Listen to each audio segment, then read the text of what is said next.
कहते हैं कि जो इस कार्तिक मास में प्रभु श्री राम की यह एक दिव्य कथा सुन लेता है, उसके जीवन से 7 जन्मों के दुख मिट जाते हैं।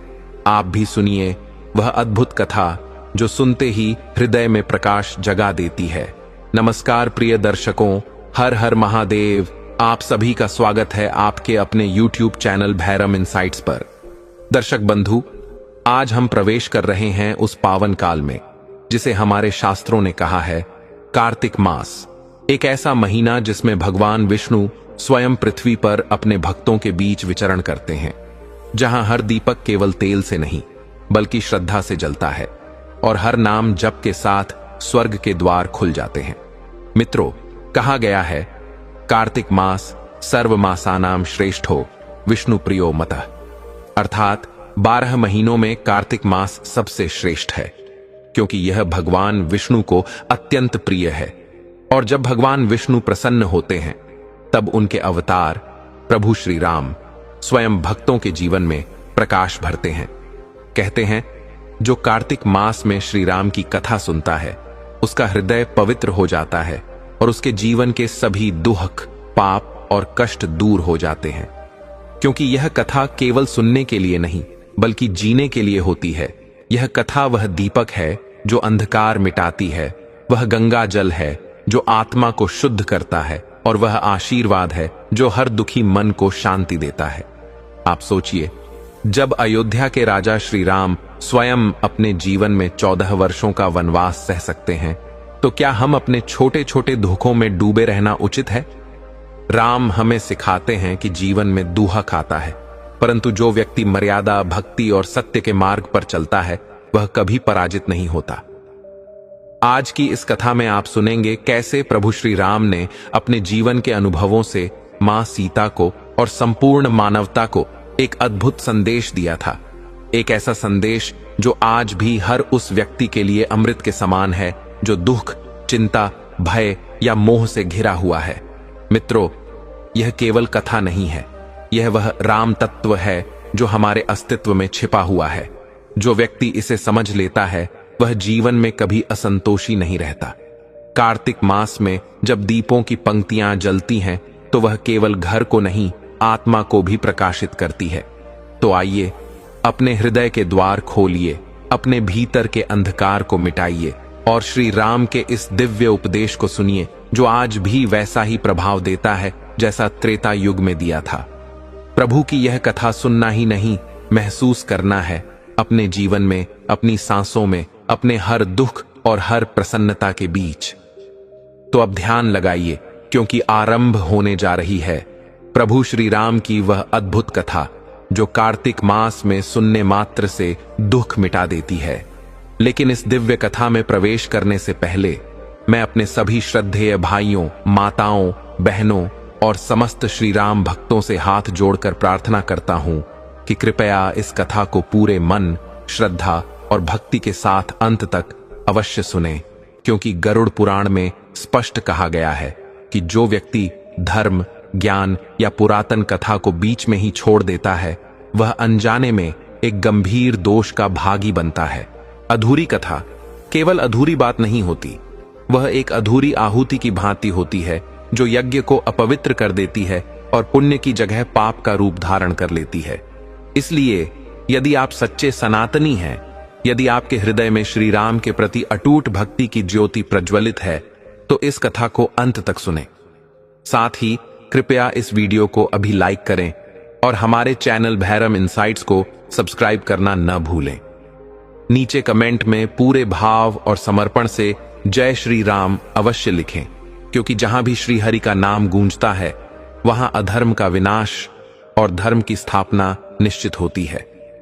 तो आइए प्यारे दर्शक बंधु, अब किसी भी विलंब के बिना आरंभ करते हैं आज की यह अद्भुत, दुर्लभ और आत्मा को झकझोर देने वाली कथा जो केवल सुनने की नहीं, जीवन में उतारने की है। एक गांव में एक पति पत्नी रहते थे। दोनों में बहुत ही प्रेम था। पत्नी का नाम शांति और पति का नाम रघु था। दोनों में बहुत ही प्रेम था। वे ना तो ज्यादा अमीर थे और ना ही ज्यादा गरीब, लेकिन अपनी जिंदगी में बहुत खुश थे। रघु और शांति की कोई संतान नहीं थी। उनके पास हर खुशी थी, लेकिन एक खुशी की कमी थी। रघु वन में स्थित एक पवित्र स्थान के अंदर गाइड की सेवा करता था, जहां वह दूर दूर से आए भक्तों को वहां का दर्शन कराता था। जब रघु अपने सेवा कार्य के लिए जाता, तब शांति घर पर अकेली रहती थी। घर में अकेले रहने के कारण उसका मन अक्सर उदास हो जाता था। उसे अकेलापन अच्छा नहीं लगता था। उसने अकेलेपन को दूर करने के लिए कई कार्यों में मन लगाने की कोशिश की, लेकिन उसका मन फिर भी नहीं लगता था। जब रघु ने शांति की उदासी महसूस की, तो उसने उसे हर हफ्ते अपने साथ पवित्र वन में दर्शन कराने के लिए ले जाना शुरू किया। इससे शांति का मन कुछ समय के लिए प्रसन्न हो जाता था, लेकिन संतान न होने के कारण उसका मन फिर भी पूरी तरह संतोष नहीं पाता था। आखिरकार भगवान की कृपा हुई। भगवान के घर देर है, अंधेर नहीं। कुछ सालों बाद शांति ने एक सुंदर और प्यारे बेटे को जन्म दिया। उस बच्चे के चेहरे पर जितनी मुस्कान थी, उससे कहीं ज्यादा खुशी शांति और रघु के चेहरे पर थी। उनका घर, जो पहले शांति और रघु के होने के बावजूद भी एकदम शांत रहता था, अब उस बच्चे की किलकारी से गूंजने लगा। उस बच्चे की मधुर आवाज ऐसी थी कि शांति उसे कभी खुद से अलग नहीं करती थी। जब रघु घर पर नहीं होता, तब वह दिन भर बच्चे की देखभाल करती, और जब रघु घर आता तो वह भी उस बच्चे को प्यार करने लगता। शांति और रघु ने अपने बच्चे का नाम श्रवण रखा, क्योंकि जैसा श्रवण कुमार ने अपने माता पिता की सेवा की थी, वे भी चाहते थे कि उनका बेटा वैसा ही संस्कारी और भक्तिमान बने। शांति और रघु के प्रेम का ही फल था कि श्रवण हंसते हंसते 6 साल का हो गया। एक दिन रघु ने शांति से कहा, आज तुम श्रवण को तैयार करो, मैं उसका दाखिला स्कूल में करवाने जा रहा हूं। यह सुनकर शांति उदास हो गई और धीरे से बोली, ऐ जी, इतनी जल्दी श्रवण को स्कूल क्यों भेज रहे हो? 1 साल और ठहर जाइए ना। रघु सोच में पड़ गया। उसे शांति की यह बात बिल्कुल पसंद नहीं आई। उसने थोड़े गंभीर स्वर में कहा, क्या कहा 1 साल और? तुम जानती हो ना शांति, हमारा श्रवण अब बड़ा हो गया है, उसे अब पढ़ने के लिए स्कूल जाना ही चाहिए। शांति ने फिर कहा, ऐ जी, श्रवण अभी इतना बड़ा नहीं हुआ है कि वह अपनी मां से दूर रह सके। जहां तक पढ़ाई की बात है, मैं उसे घर पर ही पढ़ा सकती हूं, फिर उसे स्कूल भेजने की क्या जरूरत? रघु थोड़ा चिढ़ते हुए बोला, शांति, मुझे पता है कि तुम इसे घर पर पढ़ा सकती हो, लेकिन जब यह बाहर जाएगा ही नहीं तो दुनिया का ज्ञान कैसे मिलेगा? यह अपने सपनों को कैसे साकार करेगा? स्कूल में बहुत कुछ सीखने को मिलेगा जो यह घर पर नहीं सीख सकता। शांति बार बार रघु से अनुरोध कर रही थी, लेकिन रघु अपनी बात पर अडिग था। उसने कहा, मां होती ही ऐसी है जो अपने बच्चे को कभी खुद से अलग नहीं करना चाहती। उसे हमेशा यही लगता है कि वह अपने बच्चे को पढ़ाकर इतना योग्य बना सकती है कि उसे जीवन में किसी कठिनाई का सामना न करना पड़े। लेकिन अंततः पति की जिद और श्रवण के उज्जवल भविष्य के लिए शांति को रघु की बात माननी पड़ी। वह अपने बेटे को स्कूल भेजने के लिए तैयार हो गई और रघु ने उसे एक अच्छे विद्यालय में दाखिला दिला दिया। इस तरह श्रवण ने स्कूल जाना शुरू कर दिया। समय कब बीत गया पता ही नहीं चला। मानो कल ही की बात थी जब श्रवण पहली बार स्कूल गया था और आज उसने अपनी पढ़ाई पूरी कर ली थी। श्रवण पढ़ाई पूरी करने के साथ साथ अब 19 साल का युवा बन गया था। अब वह आगे की पढ़ाई के लिए एक बड़ी विश्वविद्यालय जाने का विचार कर रहा था। उसके सहपाठियों ने उसे बताया था कि बड़ी विश्वविद्यालय में शिक्षा और अधिक उत्तम होती है और वहां से नौकरी मिलने की संभावना भी अधिक होती है। इसीलिए श्रवण ने अपनी माता पिता से अनुरोध किया कि वह आगे की पढ़ाई के लिए एक बड़ी विश्वविद्यालय में जाना चाहता है। श्रवण अपनी मां के पास आता है और बड़े ही सम्मान के साथ कहता है, मां, मुझे आपसे एक जरूरी बात कहनी है। शांति मुस्कुराकर कहती है, जरूरी बात? क्या बात है बेटा? श्रवण थोड़ा संकोच करते हुए कहता है, मां, मुझे आगे की पढ़ाई करनी है ताकि मैं एक अच्छा डॉक्टर बन सकूं। शांति यह सुनकर बहुत प्रसन्न होती है और कहती है, वाह, मेरे बेटे को डॉक्टर बनना है, यह तो बहुत ही शुभ बात है। बेटा, पढ़ाई कर लो, हमने कब रोका है तुम्हें? हम तो यही चाहते हैं कि तुम एक दिन बहुत बड़े डॉक्टर बनो। श्रवण थोड़ा हिचकिचाते हुए कहता है, हाँ मां, मुझे पता है कि आप मुझे पढ़ाई से कभी नहीं रोकेंगी, लेकिन इतना कहते ही वह चुप हो जाता है। शांति उसकी चुप्पी को देखकर पूछती है, पर क्या बेटा? श्रवण धीमी आवाज में कहता है, मां, मुझे आगे की पढ़ाई के लिए एक बड़ी यूनिवर्सिटी में जाना होगा जो यहां नहीं है। वह पूरे दूसरे शहर में है। मैंने पिताजी से बात की थी तो उन्होंने कहा कि पहले मां से पूछ लो कि वह क्या चाहती हैं। पिताजी तो मान गए हैं, बस आपकी आज्ञा चाहिए थी। शांति यह सुनकर उदास हो जाती है और कहती है, बेटा, क्या तुझे वहां पढ़ाई करने के लिए जाना जरूरी है? क्या तू यहां रहकर पढ़ाई नहीं कर सकता? शांति की यह बात सुनकर श्रवण समझ जाता है कि उसकी मां उसे इतनी दूर भेजने के लिए तैयार नहीं है, लेकिन फिर भी वह अपनी मां को बड़े ही प्रेम और नम्रता से समझाते हुए कहता है, मां, क्या आप नहीं चाहती कि आपका बेटा बड़ा होकर एक अच्छा डॉक्टर बने? शांति अपने बेटे की ओर भर आई आंखों से देखती है, पर कुछ नहीं कहती, बस चुप हो जाती है।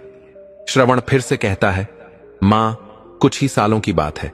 जब मेरी पढ़ाई पूरी हो जाएगी तो मैं वापस आ जाऊंगा। शांति फिर भी चिंतित रहती है और कहती है, बेटा, वहां पर तेरा ख्याल कौन रखेगा? श्रवण अपनी मां के हाथों को थामते हुए कहता है, मां, अब मैं इतना बड़ा हो चुका हूं कि अपना ख्याल खुद रख सकता हूं। आपको मेरी चिंता करने की जरूरत नहीं है। लेकिन शांति अपने बेटे को लेकर चिंतित थी, और हो भी क्यों ना, आखिर वह मां थी। एक मां ही तो होती है जो अपने बच्चे के भविष्य को लेकर चिंतित रहती है और उसे अपने से अलग नहीं कर पाती। यही भावनाएं शांति के मन में उमड़ रही थीं। वह एक तरफ अपने बेटे के उज्जवल भविष्य को देख रही थी और दूसरी तरफ उसके प्रति अपने प्रेम से जूझ रही थी। लेकिन अंततः एक मां को अपने बच्चे के भविष्य के लिए अपने प्यार के सामने झुकना पड़ता है। शांति श्रवण की ओर देखकर स्नेह से कहती है, ठीक है बेटा, तुम चले जाना, लेकिन वहां जाकर अपना ख्याल रखना और खूब मन लगाकर पढ़ाई करना। श्रवण खुशी से मुस्कुराता है और कहता है, ठीक है मां, मैं अपना पूरा ध्यान पढ़ाई पर लगाऊंगा और अपना अच्छे से ख्याल रखूंगा। इतना कहते ही शांति ने अपने बेटे को गले से लगा लिया। श्रवण अपने पिता से कहता है, पिताजी, आप कल मेरा एडमिशन मेडिकल कॉलेज में करवा दीजिए। रघु हंसते हुए कहता है, क्यों नहीं बेटा, कल ही जाकर तुम्हारा एडमिशन करवा दूंगा। 2 दिन बाद श्रवण अपने कमरे में अपने बैग में कपड़े, किताबें और जरूरत का सामान पैक कर रहा था।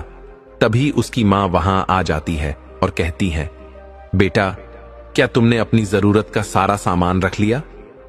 श्रवण कहता है, हां मां, सब कुछ रख लिया है। वैसे पिताजी कहां हैं? सुबह से दिखे नहीं। शांति मुस्कुराकर कहती है, बेटा, वो तुम्हारी ट्रेन की टिकट बुक करवाने गए हैं, आते ही होंगे। शांति और श्रवण बात कर ही रहे थे कि तभी रघु कमरे में आ जाता है और कहता है, तो तैयारी पूरी हो गई जाने की?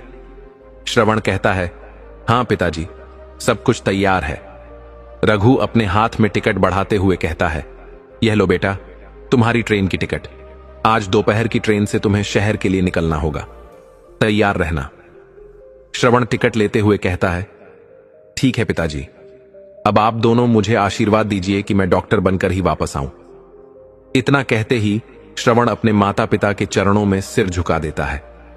रघु और शांति दोनों हाथ जोड़कर अपने बेटे को आशीर्वाद देते हुए कहते हैं, बेटा, भगवान तुम्हें लंबी उम्र दें, तुम हर विषय में पास हो और तुम्हारे सभी सपने पूरे हों। आयुष्मान भव। हम भी चाहते हैं कि तुम एक सफल डॉक्टर बनकर लौटो। इतना कहकर श्रवण अपने माता पिता से प्रणाम करके विदा लेता है और स्टेशन पहुंचकर ट्रेन में बैठ जाता है। कुछ ही मिनटों में ट्रेन शहर की ओर रवाना हो जाती है और श्रवण पढ़ाई करने के लिए बड़ी यूनिवर्सिटी चला जाता है। श्रवण ट्रेन में बैठकर मन ही मन प्रभु का स्मरण करते हुए दूसरे शहर के लिए प्रस्थान करता है। जब ट्रेन स्टेशन पर आकर रुकती है तो वह स्वयं से कहता है, चलो, आखिरकार स्टेशन आ ही गया। अब मुझे जल्दी से जल्दी इस ट्रेन से उतरकर स्टेशन पर जाना होगा, नहीं तो यह ट्रेन फिर से चल पड़ेगी। इतना कहते ही श्रवण अपने सामान को अपने हाथ में पकड़ता है और ट्रेन से बाहर निकलने लगता है। जैसे ही वह ट्रेन से नीचे उतरता है, उसके सामने एक 60 वर्षीय बुजुर्ग आकर खड़े हो जाते हैं। उन्होंने कुल्ली के वस्त्र पहन रखे थे, जिससे यह झांत होता था कि वे स्टेशन पर कुल्ली का कार्य करते हैं। वह बुजुर्ग व्यक्ति श्रवण की ओर देखकर कहते हैं, लाइए बाबूजी, आपका सामान मुझे दे दीजिए, मैं इसे आगे तक ले चलता हूं। श्रवण विनम्रता से मना करते हुए कहता है, नहीं नहीं, रहने दीजिए, इस उम्र में आपको यह भारी सामान उठाना शोभा नहीं देता, मैं इसे स्वयं उठा लूंगा। वह बुजुर्ग व्यक्ति कहता है, बेटा, मैं पहली बार थोड़ी उठा रहा हूं सामान, मुझे तो 15 वर्ष हो गए हैं लोगों का सामान उठाते उठाते, यह मेरे लिए कोई नई बात नहीं है, लाइए मुझे सामान दीजिए। श्रवण उन्हें बार बार सामान ना उठाने के लिए कहता है, लेकिन वह बुजुर्ग व्यक्ति उसकी एक नहीं मानते। अंततः श्रवण उनकी बात स्वीकार कर लेता है और कहता है, ठीक है, चलिए एक कार्य कीजिए, आप यह छोटा बैग उठा लीजिए और बड़ा बैग मैं स्वयं ले लूंगा। वह बुजुर्ग व्यक्ति कहते हैं, बाबूजी, आप क्यों तकलीफ करते हैं, मैं दोनों बैग उठा लूंगा। श्रवण दृढ़ता से कहता है, मैंने कहा ना, आप एक बैग उठा लीजिए। वह बुजुर्ग व्यक्ति कहते हैं, पर बाबूजी।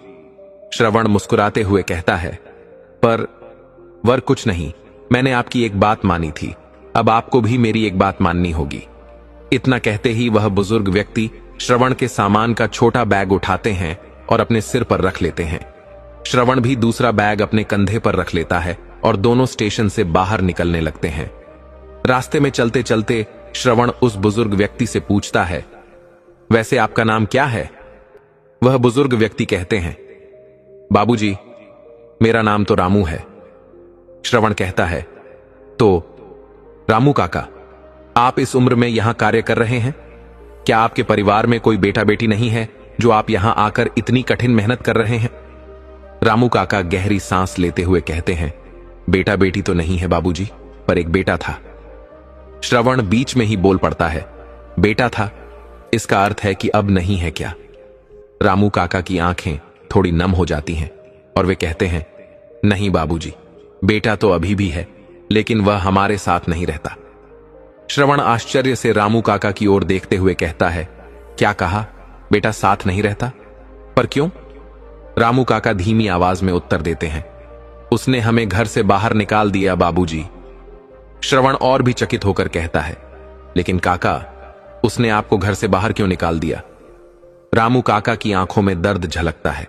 वे धीरे से कहते हैं, बाबूजी, इसलिए कि मैं और मेरी पत्नी अब उसे बोझ लगने लगे थे। वह कहता था कि आप दोनों तो बस घर बैठकर खर्च करते हैं, कमाते तो कुछ नहीं, मैं अकेला कितनों को संभालूं। इसलिए रोज रोज के झगड़ों से तंग आकर उसने हम दोनों को घर से निकाल दिया। श्रवण दुखी मन से कहता है, फिर आप कहां गए काका? रामू काका गहरी सांस लेते हुए कहते हैं, मैं कहां जाता बाबूजी, भीख मांगने से तो अच्छा है कि मैं कुली का कार्य कर लूं, कम से कम मेहनत की कमाई का पैसा तो मिलता है। श्रवण क्रोध और पीड़ा के साथ कहता है, पता नहीं यह आजकल के बच्चों को क्या हो गया है, जब थोड़े बड़े हो जाते हैं तो मां बाप बोझ लगने लगते हैं। वे यह क्यों नहीं समझते कि जिन माता पिता ने उन्हें अपने आंचल में पाला, कंधों पर बैठाया, वही एक दिन उनके लिए बोझ बन जाते हैं। श्रवण और रामू काका बात करते करते स्टेशन से बाहर निकल आते हैं। रामू काका एक ऑन्टो में श्रवण का सामान रखने लगते हैं। श्रवण रामू काका से कहता है, काका सुनिए तो। रामू काका कहते हैं, हां बाबूजी, कहिए। श्रवण अपनी जेब से 500 रुपए का नोट निकालते हुए कहता है, यह लीजिए काका, आपकी मेहनत की कमाई। रामू काका हंसते हुए कहते हैं, अरे बाबू, आपके सामान लाने के सिर्फ 50 रुपए होते हैं, न कि 500। लगता है आप बातों बातों में भूल गए, आपको 50 रुपए देने थे, न कि 500। श्रवण मुस्कुराकर कहता है, काका, मैं कुछ नहीं भूला हूं, ये पैसे आपके ही हैं, आप इन्हें रखिए। इस समय मुझे नहीं, आपको पैसों की ज्यादा जरूरत है, कृपया रख लीजिए। रामू काका बार बार मना करते हैं, लेकिन श्रवण नहीं मानता और पैसे उनके हाथ में थमाते हुए कहता है, अगर आप यह पैसे रखेंगे तो आज आपको थोड़ा आराम मिलेगा। मैं जानता हूं इस उम्र में आपको इतना मेहनत करना उचित नहीं है, इसीलिए आज आपको कम काम करना चाहिए। इतना कहकर श्रवण ऑन्टो में बैठ जाता है और रामू काका से विदा लेते हुए कहता है, ठीक है काका, मैं चलता हूं। रामू काका कहते हैं, अरे बाबू, जाते जाते अपना नाम तो बता दीजिए। श्रवण मुस्कुराते हुए कहता है, काका, मेरा नाम श्रवण है। इतना कहकर श्रवण वहां से निकल जाता है। रामू काका वहीं खड़े रह जाते हैं और मन ही मन सोचते हैं, इनके माता पिता ने सही नाम रखा है। वास्तव में ऐसा बेटा भगवान सभी को दें। श्रवण आदर्श कॉलोनी पहुंच जाता है, जहां उसने पहले से ही एक कमरा बुक किया हुआ था। वह वहां जाकर अपने कमरे में प्रवेश करता है। पूरे दिन के सफर से वह बहुत थक चुका था, इसलिए वह सोने की सोचता है और बिस्तर पर लेटकर गहरी नींद में चला जाता है। अगली सुबह स्नान ध्यान करने के बाद वह कॉलेज के लिए निकल पड़ता है। शुरुआत में वह किसी से ज्यादा बात नहीं करता, लेकिन धीरे धीरे वह अपने सहपाठियों से घुलने मिलने लगता है और कॉलेज में उसके कई दोस्त बन जाते हैं। श्रवण दिन रात अपनी डॉक्टर की पढ़ाई में लगा रहता है। आखिरकार उसकी मेहनत का फल उसे मिलता है और केवल 6 वर्षों में ही वह अपनी डिग्री प्राप्त कर लेता है और एक योग्य डॉक्टर बन जाता है।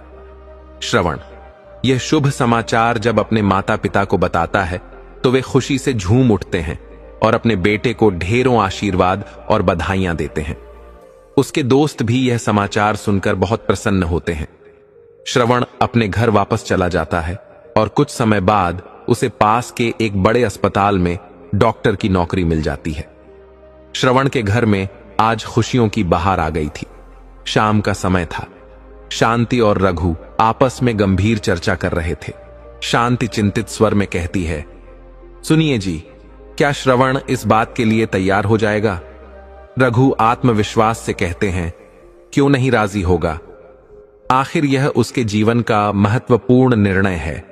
शांति कुछ घबराते हुए कहती है, अभी तो उसे डॉक्टर की नौकरी मिली है और अभी से आप उसे इस विषय में सोचने के लिए कह रहे हैं। क्या वह मान जाएगा? रघु मुस्कुराते हुए कहते हैं, शांति तुम चिंता मत करो, श्रवण अभी घर आएगा तब मैं खुद उससे बात करूंगा। शांति धीरे से कहती है, ठीक है, आने दीजिए श्रवण को। इतना कहते ही रघु और शांति बातें कर ही रहे थे कि तभी श्रवण घर में प्रवेश करता है और आते ही अपने पिता से पूछता है, पिताजी क्या बात है? आप मुझसे किस जरूरी विषय पर बात करना चाहते थे? रघु प्यार से कहते हैं, आओ बेटा आओ, हम दोनों तुम्हारे ही बारे में बातें कर रहे थे। सोच रहे थे कब तुम आओगे और कब हम तुमसे इस विषय में बात करेंगे। आखिर यह तुम्हारे जीवन का महत्वपूर्ण निर्णय है। श्रवण थोड़ा उलझन में पड़ जाता है और कहता है, क्या कहा? जीवन का महत्वपूर्ण निर्णय? पर क्या? रघु हल्की मुस्कान के साथ कहते हैं, बेटा तुम्हारी शादी की बात कर रहा हूं, यह तुम्हारी जिंदगी का ही सवाल हुआ ना? श्रवण यह सुनकर अचंभित रह जाता है। उसने कभी सोचा भी नहीं था कि उसके पिताजी उससे इस विषय में बात करेंगे। वह आश्चर्य से कहता है, शादी? पर इतनी जल्दी क्यों पिताजी? रघु समझाते हुए कहते हैं, जल्दी कहां बेटा, अब तुम डॉक्टर भी बन गए हो और तुम्हें विवाह कर लेना चाहिए। श्रवण थोड़ा मुस्कुराते हुए कहता है, इतनी जल्दबाजी किस बात की पिताजी? अभी अभी तो मैंने डॉक्टर की नौकरी शुरू की है। 2-3 साल और ठहर जाइए, फिर आराम से देखेंगे इस विषय में। रघु श्रवण की बात सुनकर थोड़े मायूस हो जाते हैं और गहरी सांस लेते हुए कहते हैं, अरे बेटा, मैं यह अपने लिए नहीं कह रहा, बल्कि तुम्हारी मां के लिए कह रहा हूं। तुम तो जानते हो कि अब उनकी उम्र बढ़ रही है, घर का कामकाज संभालना उनके लिए मुश्किल हो रहा है। अगर घर में बहू आ जाएगी तो तुम्हारी मां का हाथ बंट जाएगा। इसलिए मैं चाहता हूं कि तुम शादी कर लो, बाकी तुम्हारी मर्जी बेटा। शांति भी प्यार से कहती है, देखो बेटा श्रवण, हम तुमसे जबरदस्ती नहीं करेंगे, फैसला तुम्हारे हाथ में है। जो तुम्हारी इच्छा होगी वही हमारा भी निर्णय होगा। श्रवण चुपचाप खड़ा रहता है, कुछ नहीं कहता, और कहे भी कैसे? आखिरकार बेटों का जीवन होता ही ऐसा है। जब वे अपने पैरों पर खड़े होने लगते हैं तो जिम्मेदारियां उनके कंधों पर आ जाती हैं। बेटों को अपने माता पिता के सुख दुख का ध्यान रखना पड़ता है। आज उसके माता पिता की खुशी उसके फैसले पर टिकी थी। वह जानता था कि अगर उसने निर्णय नहीं लिया तो उनके चेहरे की खुशी पल भर में गायब हो जाएगी। हर बेटे की तरह उसने भी अपने दिल पर पत्थर रखकर एक फैसला लिया जो उसकी पूरी जिंदगी बदल सकता था। श्रवण लंबी सांस लेते हुए कहता है, ठीक है पिताजी, मैं शादी के लिए तैयार हूं। श्रवण की यह बात सुनकर रघु और शांति की खुशी का ठिकाना नहीं रहता। वे प्रसन्न होकर कहते हैं, हमें तुमसे यही आशा थी बेटा। रघु उत्साहित होकर शांति से कहते हैं, तो ठीक है शांति, मैं हमारे श्रवण के लिए अच्छा सा रिश्ता ढूंढने निकलता हूं। कहीं ना कहीं तो हमें हमारी होने वाली बहू मिल ही जाएगी। इतना कहकर रघु हंसते हंसते कमरे से बाहर निकल जाते हैं। कुछ दिन बाद शांति और श्रवण हॉल में बैठे बातें कर रहे थे। तभी दरवाजे पर दस्तक होती है। श्रवण जैसे ही दरवाजा खोलता है तो देखता है कि उसके पिता रघु खड़े हैं। रघु श्रवण को देखते ही उसे गले से लगा लेते हैं और प्यार से कहते हैं, कैसे हो बेटा? श्रवण मुस्कुराते हुए कहता है, ठीक हूं पिताजी, आप कैसे हैं? रघु खुश होकर कहते हैं, बेटा एकदम मस्त। इतना कहकर वे अंदर आकर सोफे पर बैठ जाते हैं। शांति पूछती है, कैसे हैं आप? रघु जवाब देते हैं, मैं ठीक हूं, तुम बताओ कैसी हो? शांति हंसकर कहती है, मैं भी एकदम ठीक हूं। रघु अपने बैग से मिठाई का डिब्बा निकालते हैं और उसमें से एक लड्डू उठाकर शांति को खिलाते हुए कहते हैं, बधाई हो शांति, हमारे बेटे का रिश्ता मिल गया है। शांति ये सुनकर चौंक जाती है और उत्साहित होकर कहती है, क्या? हमारे श्रवण का रिश्ता मिल गया? लेकिन कहां? रघु मुस्कुराते हुए जवाब देते हैं, वही अपने पास के शहर में, जो कांची के पास मधुपुरी है, वहीं पर रिश्ता मिला है। शांति प्रसन्न होकर कहती है, यह तो बहुत अच्छी खबर है। रघु श्रवण की ओर देखते हुए कहते हैं, लो बेटा, तुम भी मिठाई खाओ। आखिरकार तुम्हारे लिए एक अच्छे और संस्कारी घर से रिश्ता आया है। रघु अपने बैग से एक फोटो निकालते हैं और शांति को दिखाते हुए कहते हैं, देखो हमारी होने वाली बहू कितनी सुंदर है ना? शांति खुशी से कहती है, बहुत सुंदर है, भगवान इसे नजर ना लगाए। फिर वह फोटो श्रवण को देते हुए कहती है, बेटा तुम बताओ तुम्हें कैसी लगी? श्रवण जैसे ही फोटो देखता है वह मोहित हो जाता है। उसकी नजर उस तस्वीर से हट ही नहीं रही थी। शांति बार बार कहती है, बोलो बेटा कैसी है? लेकिन श्रवण को कुछ भी जवाब नहीं सूझ रहा था। वह बस तस्वीर को निहारता ही रह गया। आखिरकार शांति उसके पास आकर कहती है, अब इस फोटो को ही देखते रहोगे या बताओगे भी कैसी लगी? श्रवण हड़बड़ाते हुए कहता है, मां बहुत अच्छी है। शांति हंसते हुए कहती है, तो फिर रिश्ता पक्का समझे? श्रवण सिर हिलाते हुए कहता है, हां मां, रिश्ता पक्का कर दीजिए। शांति और रघु खुशी से कहते हैं, तो ठीक है, अब लड़की वालों को फोन कर दीजिए। रघु मुस्कुराते हुए कहते हैं, मैं रिश्ता पक्का करके ही आया हूं, मुझे पता था कि मेरे बेटे की बस एक ही पसंद होगी। इतना कहकर वे हंसने लगते हैं। श्रवण उत्सुकता से पूछता है, पिताजी इस लड़की का नाम क्या है? रघु गर्व से कहते हैं, इसका नाम नीलू है। कुछ दिनों बाद श्रवण और नीलू की शादी धूमधाम से संपन्न हो जाती है। रघु अपने इकलौते बेटे की शादी बड़े हर्षोल्लास के साथ करते हैं।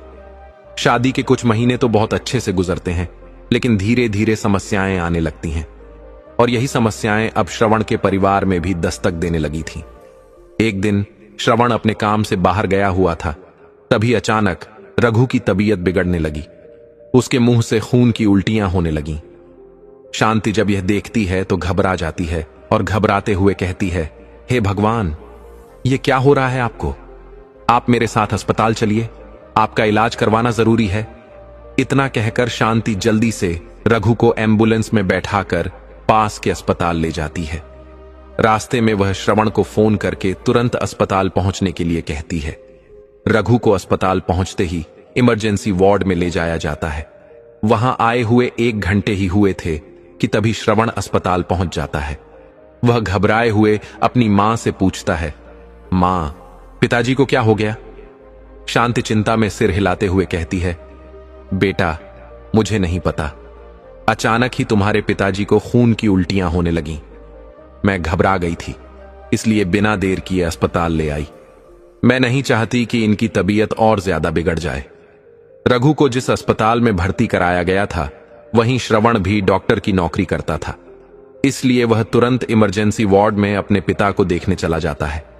1 घंटा बीत जाता है। फिर जब श्रवण बाहर आता है तो शांति तुरंत उससे पूछती है, बेटा क्या हुआ, तेरे पिताजी कैसे हैं? श्रवण उदासी के साथ कहता है, मां, पिताजी अभी ठीक हैं, आराम कर रहे हैं। शांति चिंतित होकर कहती है, पर बेटा उन्हें हुआ क्या है? श्रवण गहरी सांस लेते हुए कहता है, मां, पिताजी को कैंसर की बीमारी हो गई है, इसी वजह से उन्हें खून की उल्टियां आई थीं। शांति आश्चर्य से कहती है, क्या? कैंसर की बीमारी? लेकिन यह उन्हें कब हुई? श्रवण शांत स्वर में कहता है, मां, यह तो पिताजी ही जानते होंगे कि उन्हें यह बीमारी कब हुई, लेकिन यह उनकी आखिरी स्टेज है। अब इनके बचने की संभावना बहुत कम है। शांति यह सुनकर रो पड़ती है और भावुक होकर कहती है, नहीं बेटा, ऐसा मत कहो, यह सब झूठ है। कह दो बेटा कि यह सब झूठ है। श्रवण नरम स्वर में कहता है, मां, यह झूठ नहीं है। पिताजी को कोई मामूली बीमारी नहीं है, बल्कि कैंसर है। यह वही बीमारी है जिससे दुनिया में बहुत कम लोग बच पाते हैं। केवल 2-3% लोग ही इससे ठीक हो पाते हैं, बाकी सब इससे लड़ते लड़ते जीवन खो देते हैं।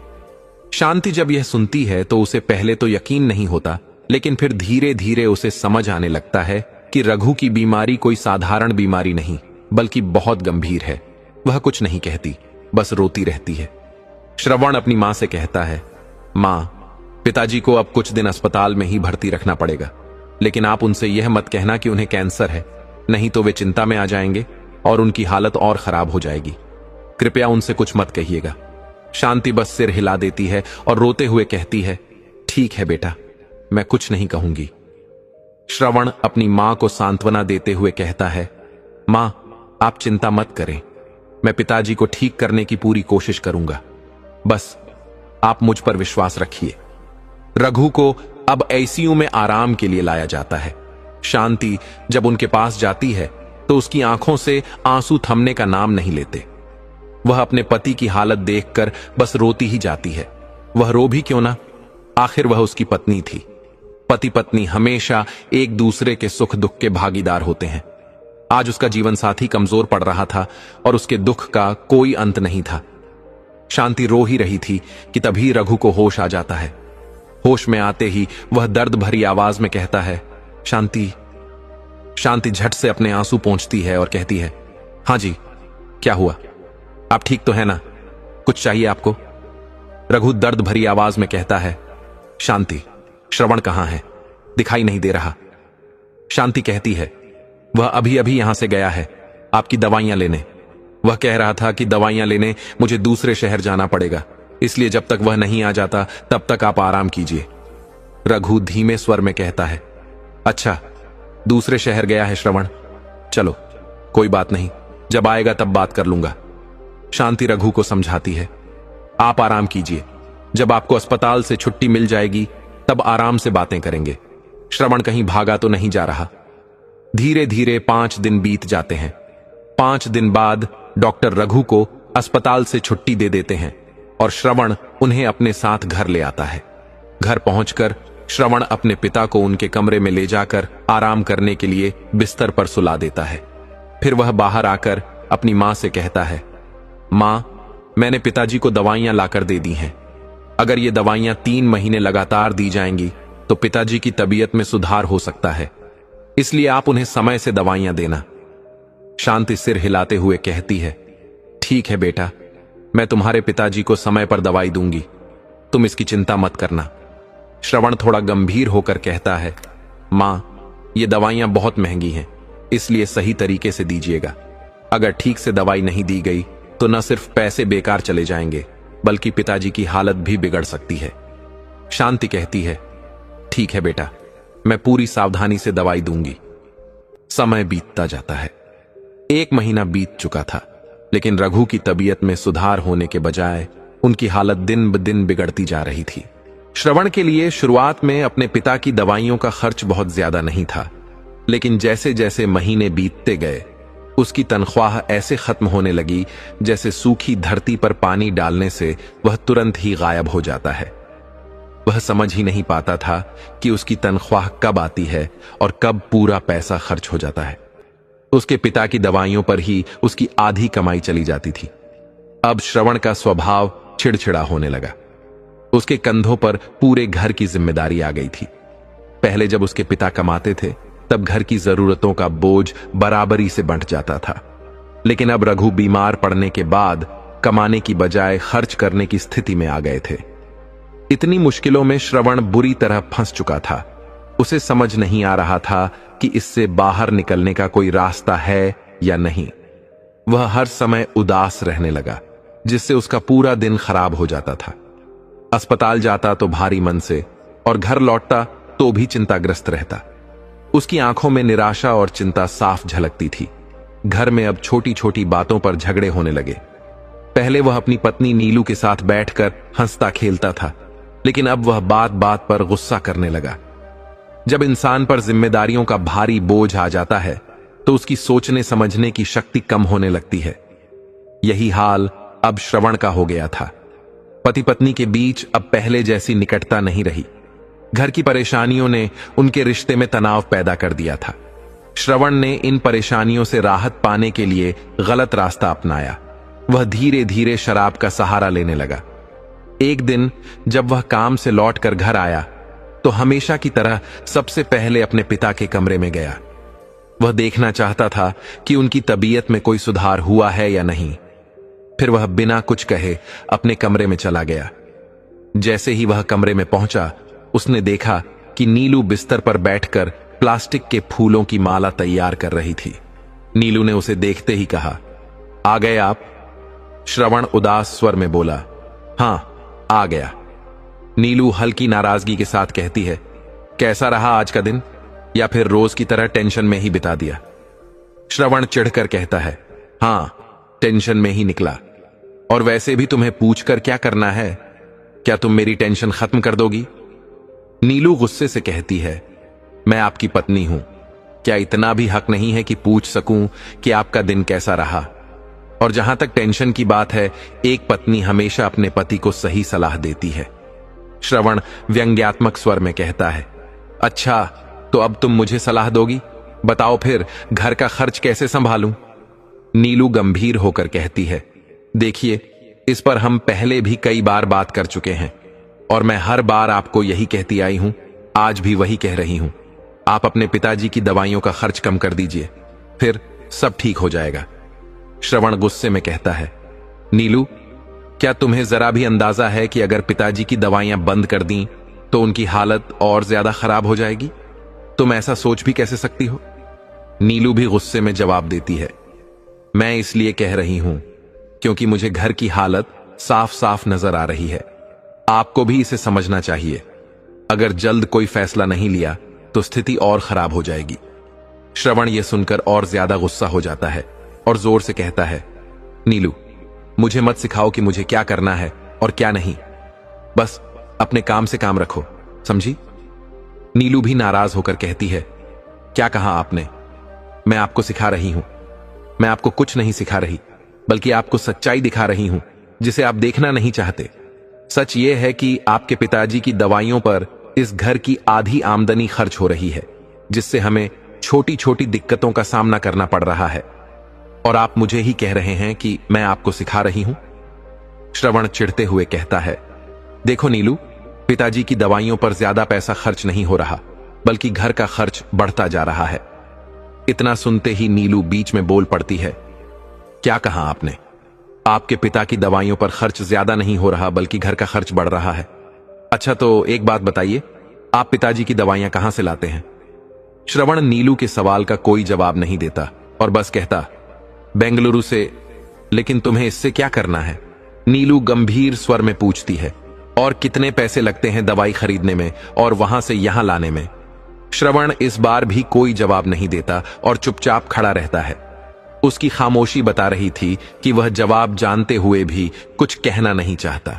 नीलू उसकी ओर देखती है और कहती है, बोलिए जी, मेरे सवाल का जवाब दीजिए। चुप क्यों हो गए? श्रवण अब भी चुप रहता है और अपनी नजरें नीचे झुका लेता है। नीलू गहरी सांस लेते हुए कहती है, आपकी यह चुप्पी ही मेरे सवाल का जवाब है। अब आप खुद ही समझ गए होंगे कि इस घर के बढ़ते खर्च का असली कारण क्या है। श्रवण नीलू की बात सुनकर समझ चुका था कि नीलू सच कह रही है, लेकिन वह अपने पिता को दोषी ठहराने के लिए तैयार नहीं था। वह गुस्से में कहता है, नीलू, तुम घर की सारी परेशानियों का दोष मेरे पिता को मत दो, समझी?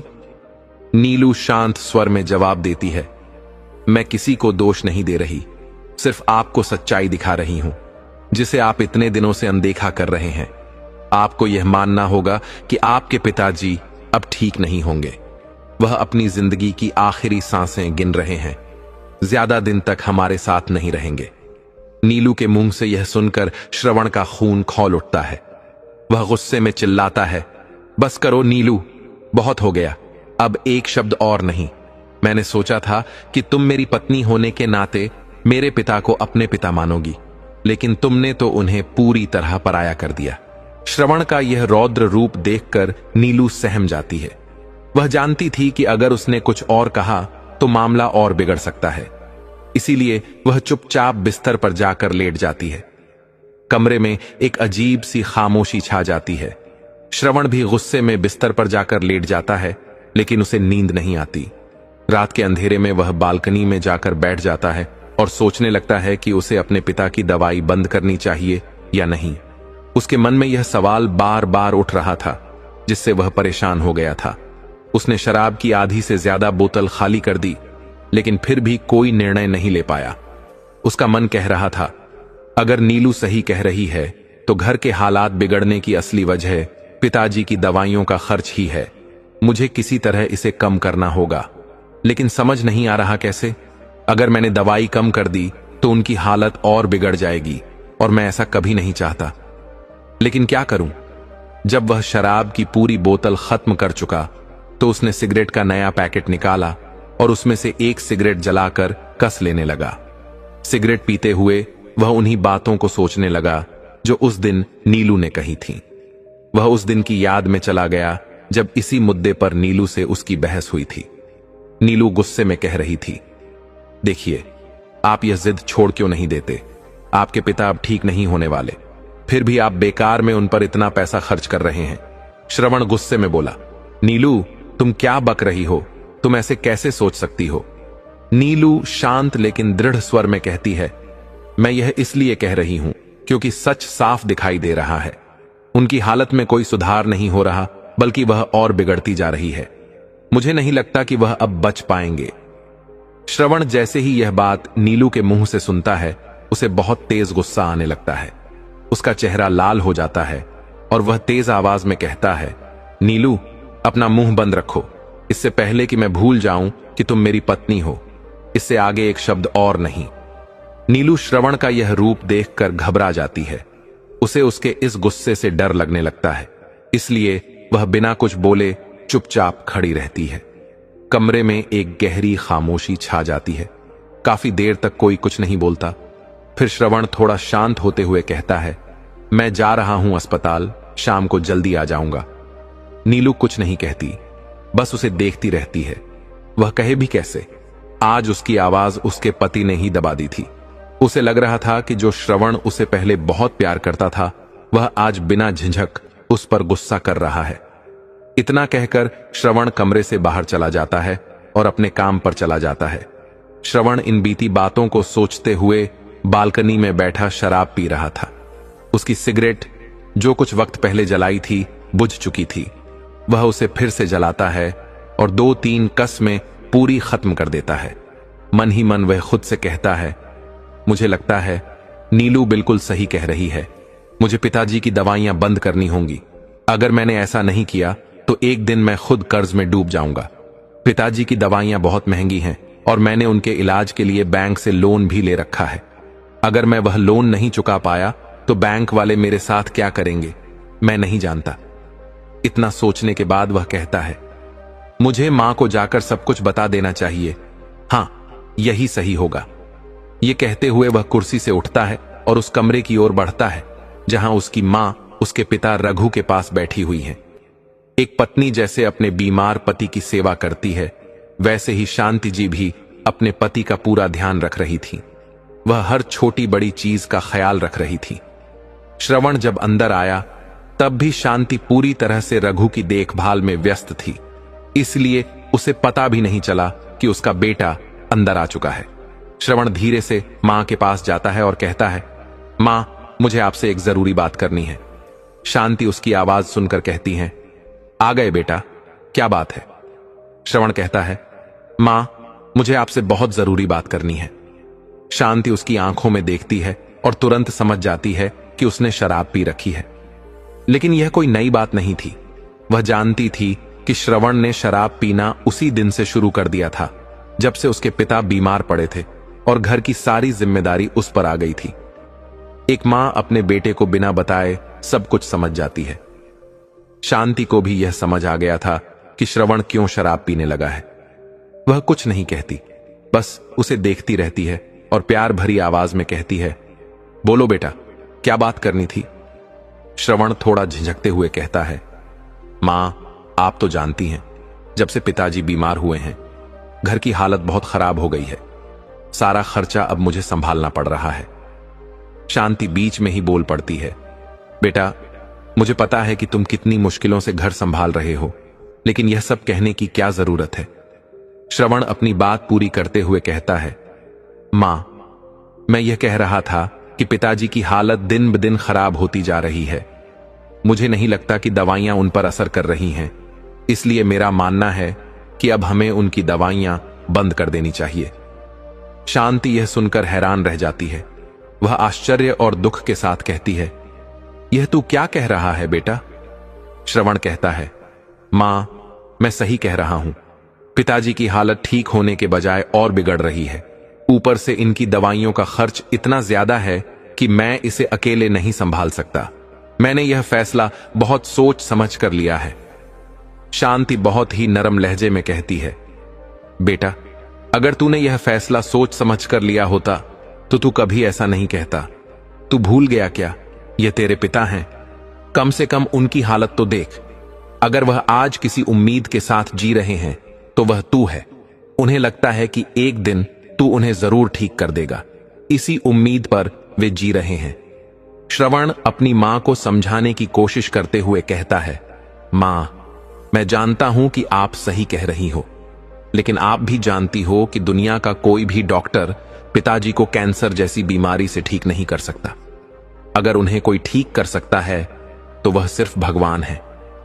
शांति बहुत मायूस हो जाती है और धीरे से कहती है, हां बेटा, तू सही कह रहा है, लेकिन भगवान भी उन्हीं की मदद करते हैं जो अपनों का साथ देते हैं। अगर तू ही अपने पिता से मुंह मोड़ रहा है तो भगवान उनकी मदद कैसे करेंगे? भगवान उनकी मदद नहीं करते जो अपने अपनों को ही छोड़ देते हैं। श्रवण अपनी मां की बात सुनकर समझ गया था कि उसकी मां इस फैसले के खिलाफ है और वह कभी इसके लिए राज्य नहीं होगी।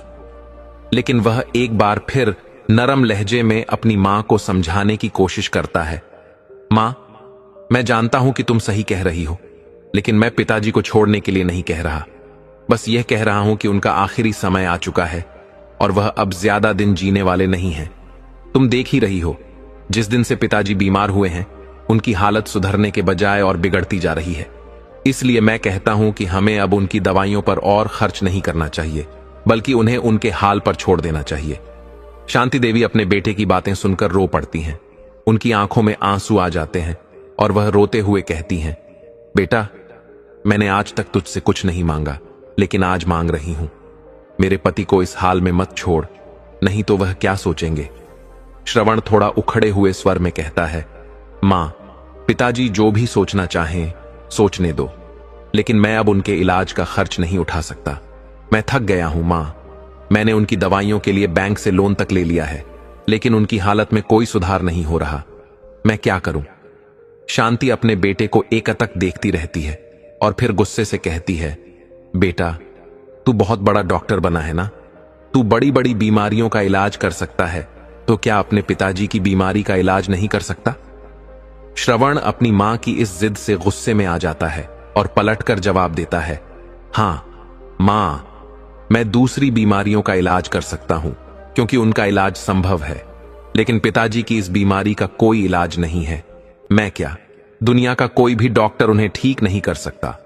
शांति क्रोध में कहती है, तो तू क्या कहना चाहता है? साफ साफ कह। श्रवण कठोर स्वर में कहता है, मैं यही कहना चाहता हूं कि अब मैं पिताजी की दवाइयां बंद कर रहा हूं। मैं अब और खर्चा नहीं उठा सकता। शांति जब यह सुनती है तो उसकी आंखों से आंसू और तेजी से बहने लगते हैं। बड़ी बड़ी आंसुओं की बूंदें जमीन पर गिरने लगती हैं। वह रोते हुए नरम स्वर में कहती है, बेटा, ऐसा मत कर। वह तेरे पिता हैं, उन्हें इस हाल में मत छोड़, नहीं तो वह मर जाएंगे। इतना कहकर वह रोते हुए जमीन पर बैठ जाती हैं और सिसकने लगती हैं। श्रवण कड़वे लहजे में कहता है, अगर उन्हें मरना है तो मरने दो मां, वैसे भी वह बचने वाले नहीं हैं।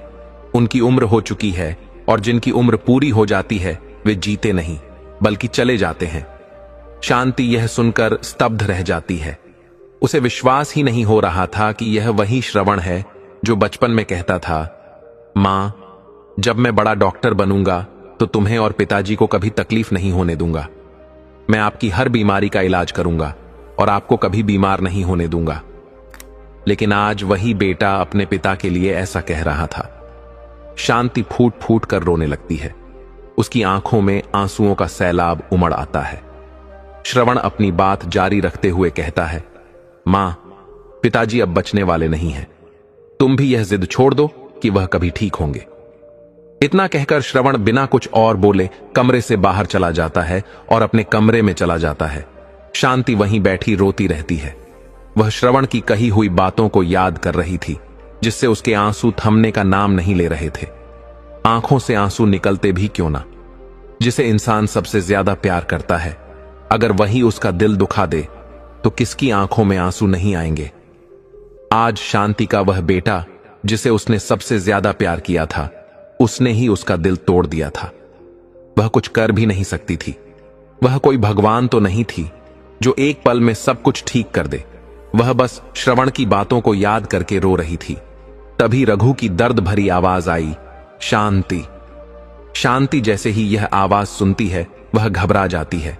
वह जल्दी से अपने आंसू पोंछती है और घबराते हुए खड़ी होकर रघु के पास जाती है। वह हड़बड़ाते हुए कहती है, क्या हुआ जी, आपको कुछ चाहिए? रघु दर्द भरी आवाज में कहता है, शांति, तुम रो रही हो? शांति हिचकिचाते हुए कहती है, मैं कहां रो रही थी, आपको वहम हुआ होगा। रघु मायूस होकर कहता है, अच्छा, तो श्रवण किस लिए आया था? शांति रघु से नजरें फेरते हुए कहती है, वो श्रवण, वह तो बस आपकी तबीयत देखने आया था, देखना चाहता था कि आपकी तबीयत कैसी है। रघु दर्द भरी आवाज में कहता है, मेरी तबीयत देखने आया था या मेरी दवाइयां बंद करवाने? शांति यह सुनकर सन्न रह जाती है।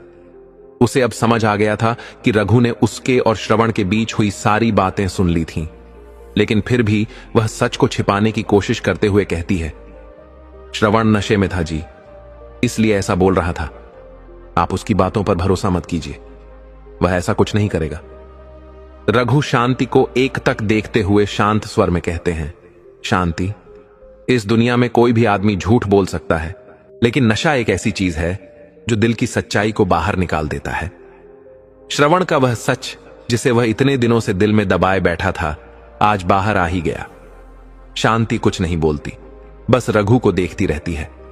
रघु अपनी बात जारी रखते हुए कहते हैं, वैसे श्रवण गलत तो नहीं कह रहा था। शांति, इस बीमार शरीर को दवाइयां देने से क्या फायदा?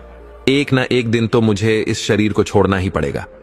शांति रोते हुए कहती है, ऐसा कुछ नहीं है जी, वह नशे में था, इसलिए ऐसी बातें कर रहा था।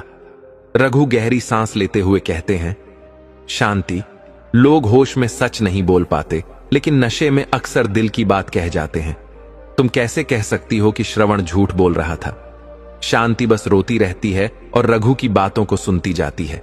रघु फिर मायूस भरी निगाहों से शांति की ओर देखते हैं और कहते हैं, देखो शांति, श्रवण की बात में कहीं ना कहीं सच्चाई छिपी है। मैं बीमार हुआ, इसमें उसका कोई दोष नहीं है। यह मेरी ही गलती थी कि मैंने जानते हुए भी इस बीमारी का पहले इलाज नहीं करवाया। मैं सोचता रहा कि बाद में करवा लूंगा, लेकिन अब वह बाद का समय निकल चुका है। शांति रघु की ओर एकटक देखते हुए कहती है, यह आप क्या कह रहे हैं जी? अगर आपको इस बीमारी के बारे में पहले से पता था तो आपने इसका इलाज क्यों नहीं करवाया और इतनी बड़ी बात हमसे क्यों छुपाई? रघु एक लंबी सांस लेते हुए कहते हैं, शांति, यह उन दिनों की बात है जब मैं रोज की तरह अभयारण्य में गया था। वहां पहुंचते ही मेरी तबीयत अचानक खराब हो गई। मुझे कमजोरी महसूस होने लगी, इसलिए मैंने छुट्टी ले ली और घर लौट आया। अगले दिन तुमने मुझसे कहा था कि अस्पताल जाकर जांच करवाओ और दवा भी लेते आओ। जब मैं अस्पताल में जांच करवाने गया रघु उस पल को याद करने लगते हैं जब वे डॉक्टर के केबिन की ओर बढ़ रहे थे। डॉक्टर का केबिन ज्यादा दूर नहीं था, इसलिए रघु को वहां पहुंचने में ज्यादा समय नहीं लगा। जैसे ही रघु अंदर गए, उन्होंने कहा, क्या मैं अंदर आ सकता हूं डॉक्टर साहब? डॉक्टर संजय रघु को अच्छी तरह जानते थे। वे बचपन के पक्के मित्र थे जिन्होंने साथ में पढ़ाई की थी। रघु संजय को देखकर हल्की मुस्कान के साथ बोले, कैसे हो संजय, काम कैसा चल रहा है? डॉक्टर संजय हंसते हुए बोले, बिल्कुल ठीक हूं और काम अपनी गति से चल रहा है, अच्छा चल रहा है। रघु संजय से बोले, डॉक्टर साहब, क्या तुमने मेरी रिपोर्ट देख ली? डॉक्टर संजय मुस्कुराते हुए बोले, डॉक्टर साहब नहीं, रघु, मैं पहले तुम्हारा दोस्त हूं, फिर डॉक्टर, मुझे संजय कह सकते हो। रघु हंसते हुए बोले, अच्छा संजय, मेरी रिपोर्ट देखी क्या? और ज्यादा जानने की जरूरत मुझे नहीं, बल्कि तुम्हारी भाभी को पड़ी हुई है। उसे हर समय चिंता रहती है कि कहीं कोई बड़ी बीमारी ना हो।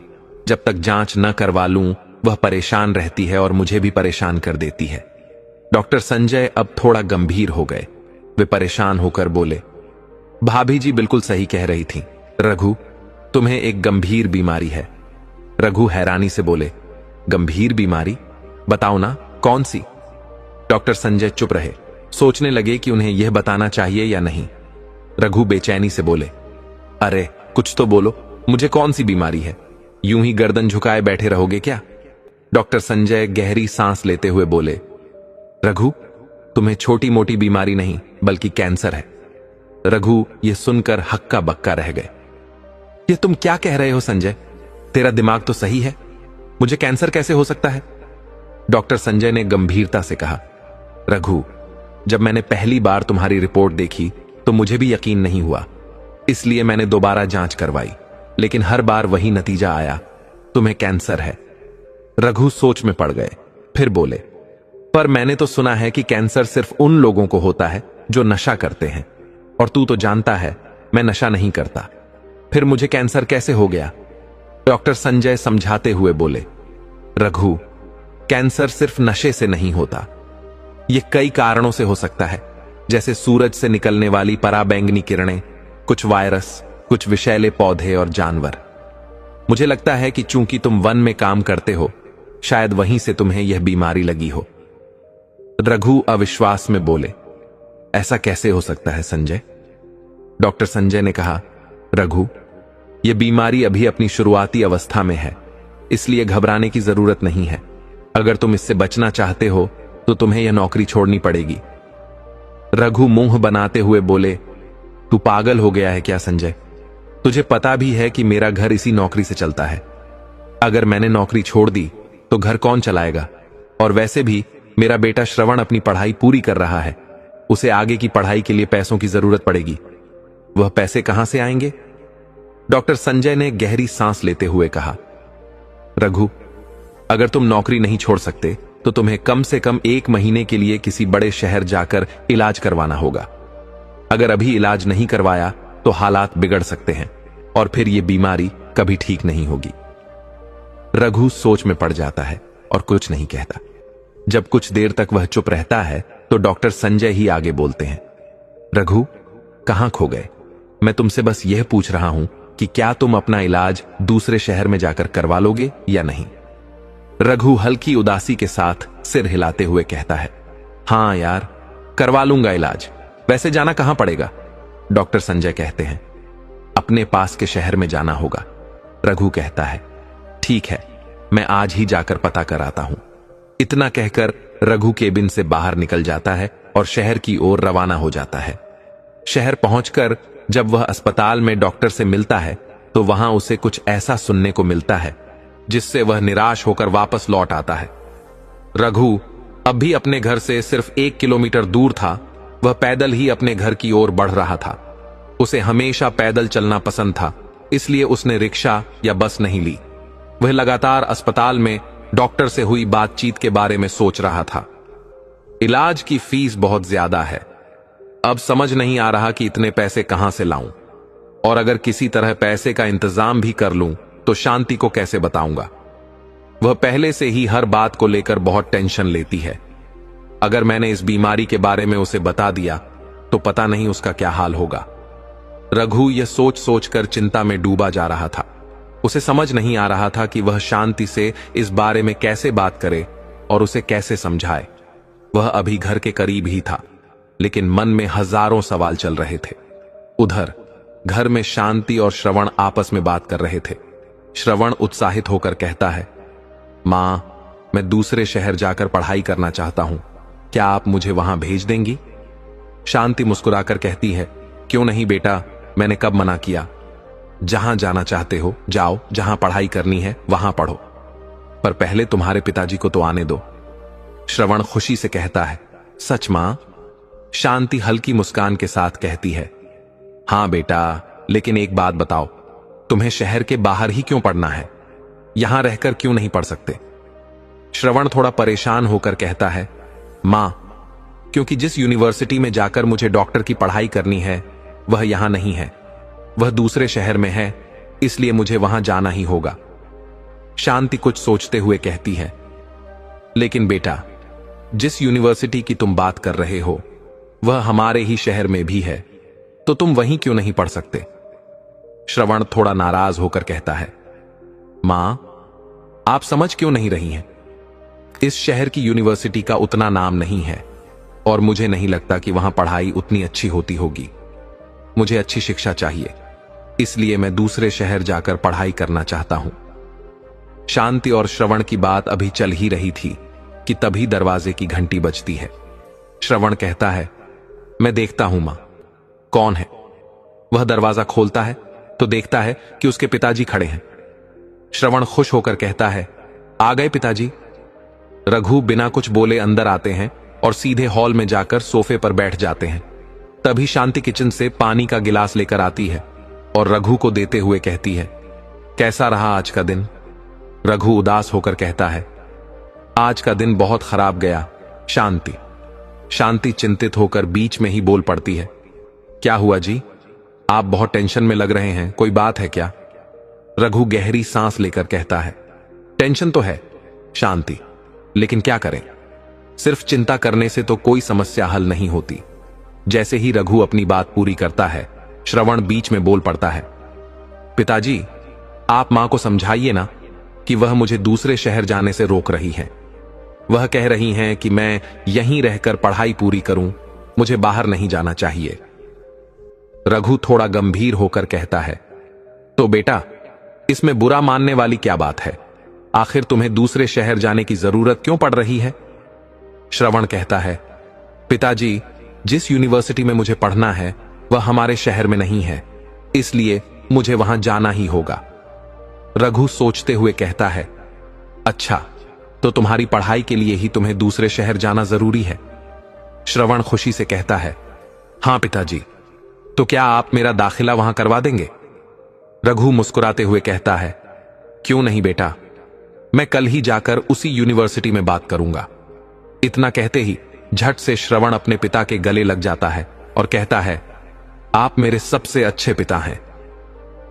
रघु अपने बेटे के चेहरे पर जो खुशी देख रहा था, उसे देखकर वह अपनी सारी चिंताओं को भूल गया। उसे महसूस हुआ कि अगर उसने अपनी बीमारी के बारे में बता दिया तो यह जो खुशी उनके चेहरे पर है वह एक पल में ही गायब हो जाएगी। इसीलिए उसने उन्हें इस बारे में बताना सही नहीं समझा। अगले दिन जब रघु दूसरे शहर जाने के लिए निकलता है तो अपने बेटे और पत्नी से विदा लेता है।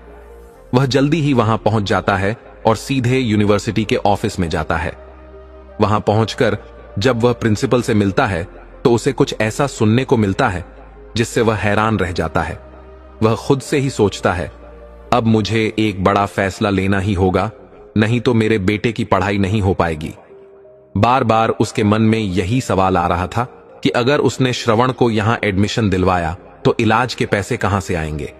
रघु खुद से ही बात करते हुए कहता है, इस यूनिवर्सिटी की फीस इतनी ज्यादा है, कोई इतनी ज्यादा फीस कैसे ले सकता है? मेरा बेटा डॉक्टर बनना चाहता है, लेकिन इतनी बड़ी रकम देकर उसे डॉक्टर नहीं बना सकता।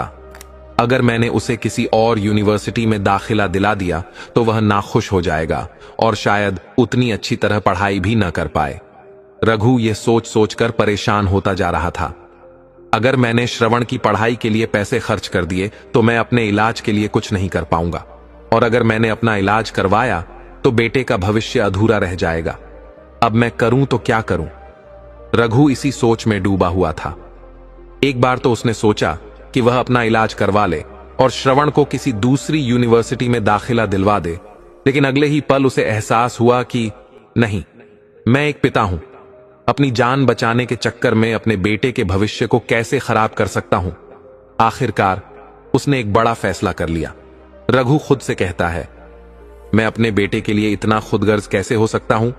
मेरी बीमारी अभी पहली स्टेज में है, इसका इलाज बाद में भी हो सकता है, लेकिन श्रवण की पढ़ाई अभी है, उसे टाला नहीं जा सकता। मैं पहले अपने बेटे की पढ़ाई का इंतजाम करूंगा, बाद में जो होगा देखा जाएगा। इतना सोचकर वह घर लौटने के लिए रेलवे स्टेशन की ओर बढ़ता है। स्टेशन पर पहुंचते ही उसके सामने एक अधेड़ उम्र का व्यक्ति आकर खड़ा हो जाता है। रघु उसे देखकर पूछता है, क्या चाहिए बाबा?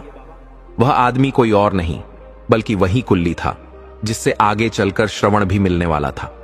उसके हाथ पर रामू लिखा हुआ था और उसने कुल्ली की ड्रेस पहन रखी थी। रामू विनम्र स्वर में कहता है, बाबू, मुझे कुछ नहीं चाहिए। मैं एक कुल्ली हूं और कुल्ली का काम बोझ उठाना ही होता है। लाइए, आपका सामान उठा दूं और आपको ट्रेन तक छोड़ दूं। रघु मुस्कुराकर कहता है, बाबा, आप ऐसा क्यों कह रहे हैं? आप ही तो हैं जो दूसरों की जिम्मेदारियों को अपने कंधों पर उठाते हैं, लेकिन बाकी लोग तो अपनी जिम्मेदारियों से भागते रहते हैं और उन्हें दूसरों के सिर पर डाल देते हैं। फिर वह हल्की हंसी के साथ कहता है, और जहां तक मेरे सामान की बात है तो मैं खुद ही उठा लूंगा बाबा। मैं आपको इस उम्र में तकलीफ नहीं देना चाहता। रामू काका हंसते हुए कहते हैं, बाबू, आप बातें तो बहुत अच्छी करते हैं और साथ ही आपका दिल भी बड़ा नेक है। रघु मुस्कुराते हुए कहता है, ऐसा कुछ नहीं है बाबा, विचार सभी के पास होते हैं, लेकिन विचारों में कितनी शुद्धता है यही किसी इंसान को नेक बनाती है। रामू थोड़े परेशान होते हुए कहता है, लेकिन बाबू, अगर मैंने आपका सामान नहीं उठाया तो मेरी आज की मजदूरी पूरी नहीं होगी। रघु यह सुनकर अपने जेब से पैसे निकालता है और 500 का नोट रामू काका को देते हुए कहता है, यह लीजिए बाबा, ये पैसे रख लीजिए और आज आराम कर लीजिए। रामू तुरंत सिर हिलाते हुए कहता है, नहीं बाबू, ये पैसे नहीं रख सकता। मैं अपने हक की कमाई ही लेता हूं, बिना मेहनत के पैसा नहीं ले सकता। रघु बार बार रामू को पैसे देने की कोशिश करता है, लेकिन रामू उसकी एक नहीं मानता। आखिर में थक कर रघु कहता है, ठीक है बाबा, एक काम कीजिए, ये छोटा वाला बैग उठा लीजिए। रामू कहता है, ठीक है बाबू, उठाता हूं। इतना कहकर रामू रघु के पास रखा बैग उठाकर अपने कंधे पर डाल लेता है और उसके साथ आगे बढ़ने लगता है। कुछ ही देर में रामू ट्रेन के अंदर जाकर रघु के बैग को खिड़की वाली सीट के पास रख देता है। रघु अपने पर्स से वही 500 का नोट निकालकर फिर से रामू को दे देता है। रामू हंसते हुए कहता है, बाबू, मजदूरी सिर्फ 50 की हुई है, 500 की नहीं। आप 50 रुपए दीजिए, 500 नहीं। रघु बड़ी चालाकी से कहता है, देखिए बाबा, मैंने आपकी बात मानकर आपको सामान उठाने दिया, तो अब आपको भी मेरी एक बात माननी पड़ेगी। आपको यह पूरे पैसे लेने ही होंगे। रामू फिर से सिर हिलाकर मना करते हुए कहता है, ना बाबू, यह नहीं रख सकता। रघु बहुत ही नरम स्वर में कहता है, बाबा, मुझे अपने बेटे जैसा समझकर यह पैसे रख लीजिए। रघु की मासूमियत और उसके शब्दों को सुनकर रामू इतना तो समझ ही गया था कि रघु अपनी बात से पीछे हटने वाला नहीं है। अंत में रामू रघु की बात मानते हुए कहता है, ठीक है बाबू, आप इतना कह रहे हैं तो रख लेता हूं। रघु मुस्कुराते हुए कहता है, यही हुई ना बात बाबा। इतना कहते ही रामू ट्रेन से नीचे उतर जाता है और रघु को आशीर्वाद भरी नजरों से देखते हुए कहता है, सफर में अपना ध्यान रखना बाबू। रघु हाथ जोड़ते हुए कहता है, बस आपका आशीर्वाद चाहिए बाबा, मेरा सफर अच्छी तरह से कटेगा। जैसे ही ट्रेन आगे बढ़ने लगती है, रामू दूर खड़ा होकर रघु को देखता रहता है। करीब 2 घंटे के सफर के बाद रघु अपने शहर पहुंच जाता है। घर की ओर बढ़ते ही उसके माथे पर चिंता की लकीरें लौट आती हैं। वह बार बार वही बातें सोच रहा था जो उसने यूनिवर्सिटी में सुनी थीं। रघु सोच में डूबा था कि तभी श्रवण और शांति उसके पास आते हैं। शांति चिंतित स्वर में पूछती हैं, क्या बात है जी, आप कुछ परेशान लग रहे हैं? श्रवण उत्सुकता से कहता है, पापा, मेरा एडमिशन करवाया है या नहीं? रघु थोड़ा गहरी सांस लेते हुए कहता है, ऐसी कोई बात नहीं है बेटा। जब मैं वहां गया था तो उन्होंने जो बात कही, बस उसी के बारे में सोच रहा हूं। श्रवण अधीर होकर पूछता है, क्या बात कही पिताजी, उन यूनिवर्सिटी वालों ने? रघु ने बिना समय गंवाए वह सारी बातें बता दी जो यूनिवर्सिटी के प्रिंसिपल ने कही थीं। कैसे यूनिवर्सिटी की फीस बहुत ज्यादा है और एडमिशन तभी होगा जब पूरी फीस जमा कर दी जाएगी। लेकिन उसने एक बात छुपा ली, वह जो डॉक्टर ने उसे इलाज करवाने के लिए कही थी। श्रवण थोड़ी बेचैनी के साथ कहता है, तो पिताजी, आपने क्या फैसला लिया, अब वो भी बता दीजिए। रघु अपने बेटे की ओर देखते हुए हल्की मुस्कान के साथ कहता है, बेटा, मैंने फैसला लिया है कि तुम अपनी पढ़ाई उसी यूनिवर्सिटी में कर सकते हो। श्रवण जैसे ही यह सुनता है तो खुशी से फूला नहीं समाता। वह खुशी से उछलते हुए कहता है, पापा, आप मेरे सबसे अच्छे पापा हो। आप जैसा दुनिया में कोई नहीं है। यू आर बेस्ट पापा। इतना कहकर श्रवण झट से रघु के गले लग जाता है। श्रवण उत्सुकता से पूछता है, तो पापा, आपने मेरा एडमिशन करवा दिया? रघु प्यार से सिर पर हाथ फेरते हुए कहता है, हां बेटा, मैंने तेरा एडमिशन करवा दिया है। अब तू कल से ही डॉक्टर बनने की तैयारी शुरू कर सकता है। श्रवण खुशी से उछलते हुए अपनी मां के पास जाता है और कहता है, देखा मां, पिताजी मेरा एडमिशन करवाकर आ ही गए। अब मैं जल्दी से जाकर अपना सामान तैयार कर लेता हूं। इतना कहकर श्रवण खुशी खुशी अपने कमरे की ओर चला जाता है। रघु अपने बेटे की खुशी देखकर बेहद प्रसन्न होता है। एक पिता अपनी संतान की खुशी में ही अपनी खुशी देखता है। आज रघु भी खुश था। उसने अपना दर्द अपने बेटे और पत्नी के सामने छुपा लिया था। लेकिन यह खुशी ज्यादा देर तक टिक नहीं पाई। रघु के चेहरे पर अचानक फिर से मायूसी छा गई। शांति यह देखकर चिंतित हो जाती हैं और कहती हैं, आप कुछ परेशान लग रहे हैं जी, क्या हुआ? रघु झूठी मुस्कान के साथ सिर हिलाते हुए कहता है, नहीं नहीं शांति, ऐसी कोई बात नहीं है। बस श्रवण हमसे दूर जा रहा है, इसलिए थोड़ा परेशान हो रहा हूं। शांति प्यार से दिलासा देते हुए कहती हैं, आप फिक्र मत कीजिए, कुछ सालों की ही तो बात है। श्रवण डॉक्टर बनकर जल्दी ही वापस आ जाएगा, आप निश्चिंत हो जाइए। रघु हल्की मुस्कान के साथ कहता है, अब तो निश्चिंत ही होना पड़ेगा शांति। इतना कहकर रघु उस पल से बाहर निकल आता है। इस वक्त वह अपने कमरे में बेड पर लेटा हुआ था। शांति उसके पास बैठी थी और उसकी आंखों से आंसू बह रहे थे। शांति सारी बात सुनकर भावुक हो जाती है और कहती हैं, तो यह बात थी, आपने मुझे पहले क्यों नहीं बताया? रघु हल्की मुस्कान के साथ कहता है, शांति, मैं तुम्हें यह बात बताकर और ज्यादा दुखी नहीं करना चाहता था। मैं जानता था कि अगर मैंने अपनी बीमारी के बारे में तुम दोनों को जरा भी बताया होता तो घर की जो खुशी थी वह एक पल में खत्म हो जाती, और मैं ऐसा कभी नहीं चाहता था। शांति रोते हुए कहती है, अजी, आपको अपना इलाज करवा लेना चाहिए था। आपने इलाज न करवाकर बहुत बड़ी गलती कर दी। रघु धीमे स्वर में जवाब देता है, इलाज करवाता कैसे शांति? मैंने जो अपने इलाज के लिए पैसे इकट्ठे किए थे वे सब मैंने श्रवण की यूनिवर्सिटी की फीस में लगा दिए थे। रघु एक लंबी सांस लेते हुए कहता है, श्रवण के डॉक्टर बनने के सपने को पूरा करने के लिए मैंने अपना इलाज करवाना सही नहीं समझा। अपने इलाज के लिए जो पैसे जमा किए थे उसी से उसका दाखिला करवाया और बचे हुए पैसों को उसके रहने के खर्च में लगा दिया। रघु अपनी बात जारी रखते हुए कहता है, शांति, उस वक्त डॉक्टर ने कहा था कि यह कैंसर की पहली स्टेज है और इलाज जरूरी है, नहीं तो आगे जान को खतरा बढ़ सकता है। लेकिन मैंने अपनी जान की परवाह के बिना श्रवण के सपने को साकार करने के लिए अपना पैसा खर्च कर दिया। शांति जब यह सुनती है तो वह और ज्यादा रोने लगती है। वह रोती भी क्यों ना, उसने एक पिता का इतना प्रेम देखा था जो अपनी औलाद के लिए अपनी जान तक न्योछावर कर सकता है।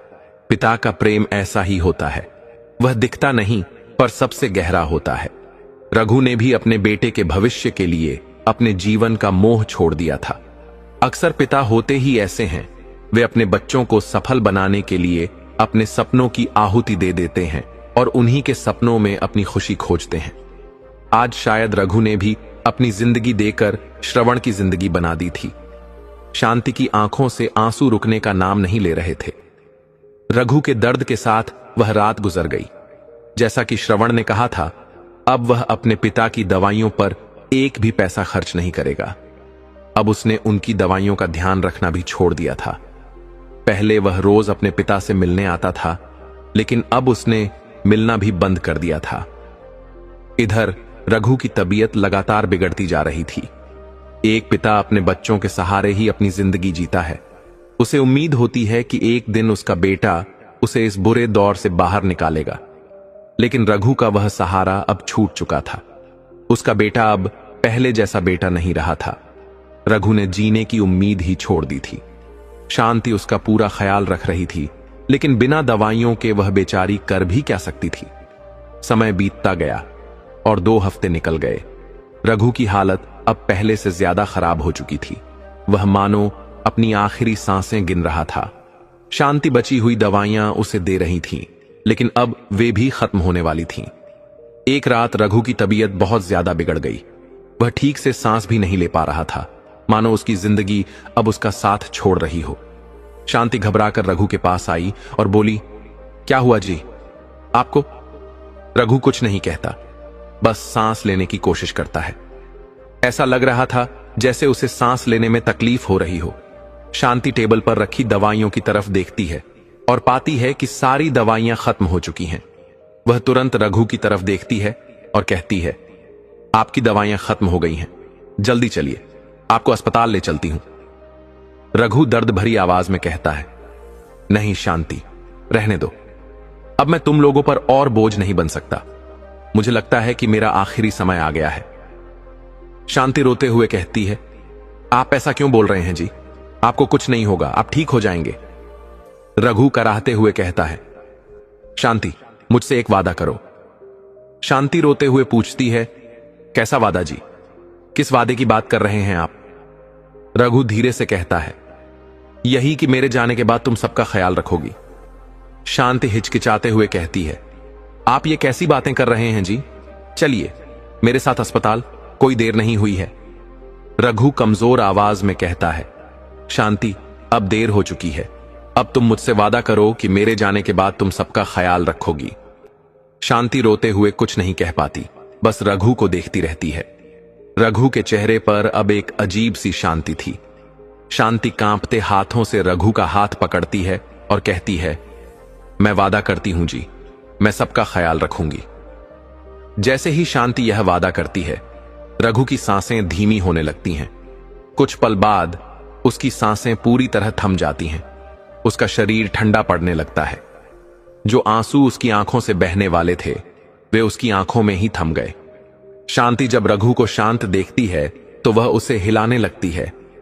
रघु जी उठिए, कुछ बोलिए, लेकिन रघु कोई जवाब नहीं देता। रघु ने अपना दम तोड़ दिया था। अब शांति को यह एहसास हुआ कि रघु उसे अकेला छोड़कर जा चुका है। वह बिलख बिलख कर रोने लगती है और चिल्लाकर कहती है, नहीं, यह नहीं हो सकता। समय बीतता गया। 5 साल गुजर गए। अब शांति बूढ़ी हो चुकी थी। उसे ठीक से चलने फिरने में भी परेशानी होती थी। उसकी आंखों पर बड़े बड़े लेंस वाले चश्मे थे, जिससे साफ पता चलता था कि उसकी नजरें भी कमजोर हो चुकी थीं। शांति इस वक्त रघु की तस्वीर को अपने हाथों में थामे बैठी थी। वह तस्वीर को देखकर अपने और रघु के साथ बिताए हुए पलों को याद कर रही थी। उसकी आंखों में आंसू थे, लेकिन उनमें एक अजीब सी शांति भी थी, जो शायद उसे रघु के प्यार से मिली थी। वह उन यादों में डूबी थी कि तभी नीलू, जो श्रवण की पत्नी थी, गुस्से में उसके पास आई और कठोर स्वर में बोली, ओ बुढ़िया, तुझे जो काम बोला था वह किया कि नहीं? नीलू के लहजे से साफ लग रहा था कि अब वह अपनी सास की इज्जत करना भूल चुकी थी। जब रघु जिंदा था तब तक वह शांति से अच्छे से पेश आती थी, लेकिन अब उसकी सारी शर्म उतर चुकी थी। वह गुस्से में तमतमाते हुए कहने लगी, लगता है शरीर के साथ साथ तेरी याददाश्त भी कमजोर हो गई है। चल खड़ी हो, जाकर बर्तन साफ कर। शांति नरम स्वर में कहती है, अभी जाती हूं बहू, अभी साफ कर देती हूं। नीलू भुनभुनाते हुए कहती है, जाती नहीं हूं, अभी जा। नीलू का रवैया अब पूरी तरह बदल चुका था। वह अपनी सास को बिल्कुल भी पसंद नहीं करती थी। बात बात पर उसे ताने मारती और कभी कभी तो अपशब्द भी कहने लग जाती। साथ ही वह धीरे धीरे श्रवण के मन में भी अपनी मां के प्रति नफरत भरती जा रही थी। जब श्रवण शाम को घर लौटता तो नीलू उसे उसकी मां की 100 से भी ज्यादा गलतियां गिना देती। छोटी छोटी बातों को बढ़ा चढ़ाकर पेश करती, जिससे श्रवण भी गुस्से में आकर अपनी मां से झगड़ा कर लेता। जो श्रवण अपनी मां से पहले बहुत प्रेम करता था, अब उसके दिल में जगह जगह नफरत घर कर गई थी। आखिरकार नीलू अब शांति को घर से बाहर निकालने का मन बना चुकी थी। एक दिन उसने श्रवण से कह दिया, आप अपनी मां को वृद्धाश्रम छोड़ आइए। श्रवण यह सुनकर हैरान रह गया और कहने लगा, नीलू, ये तुम क्या कह रही हो? तुम्हारा दिमाग तो खराब नहीं हो गया? नीलू पलटकर बोली, मेरा दिमाग बिल्कुल सही है। आपकी मां इस घर में सिर्फ परेशानियां बढ़ा रही हैं, इसीलिए कह रही हूं, उन्हें वृद्धाश्रम छोड़कर आइए। श्रवण गुस्से में बोला, नीलू, मैं अपनी मां को इस उम्र में वृद्धाश्रम कैसे छोड़ सकता हूं? तुम जानती भी हो कि पड़ोसी क्या कहेंगे। वे यही कहेंगे कि बेटा बड़ा होकर मां को वृद्धाश्रम में छोड़ आया। नीलू व्यंग्य से हंसते हुए कहती है, आप उनकी फिक्र मत कीजिए। लोग पूछेंगे तो कह देंगे कि मां खुद अपनी मर्जी से गई है। हमने तो उन्हें रोकने की बहुत कोशिश की, लेकिन वह नहीं मानी। श्रवण नीलू की बातों से सहमत तो नहीं था, लेकिन वह धीरे धीरे उसके प्रभाव में आ गया था। उसका मन इस बात को स्वीकार करने को तैयार नहीं था, लेकिन फिर भी वह नीलू के सामने कुछ बोल नहीं पाया। वह बस धीरे से कहता है, पर नीलू।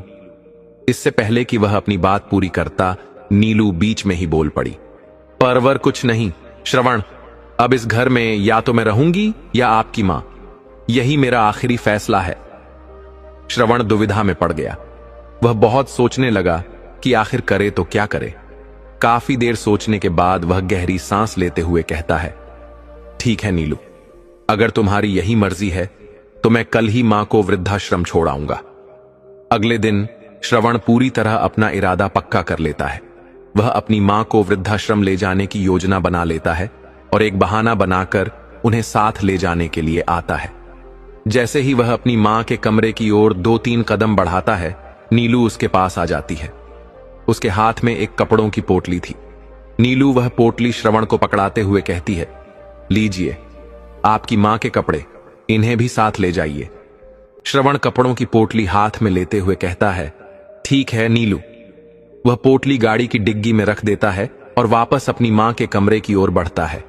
जब वह अंदर पहुंचता है तो देखता है कि शांति कुर्सी पर बैठी हुई खिड़की की ओर देख रही थी। उसकी आंखों में एक अलग ही चमक थी, मानो वह किसी आने वाले का इंतजार कर रही हो। श्रवण धीरे से अपनी मां के पास जाता है और कहता है, मां, आपसे कुछ कहना चाहता हूं।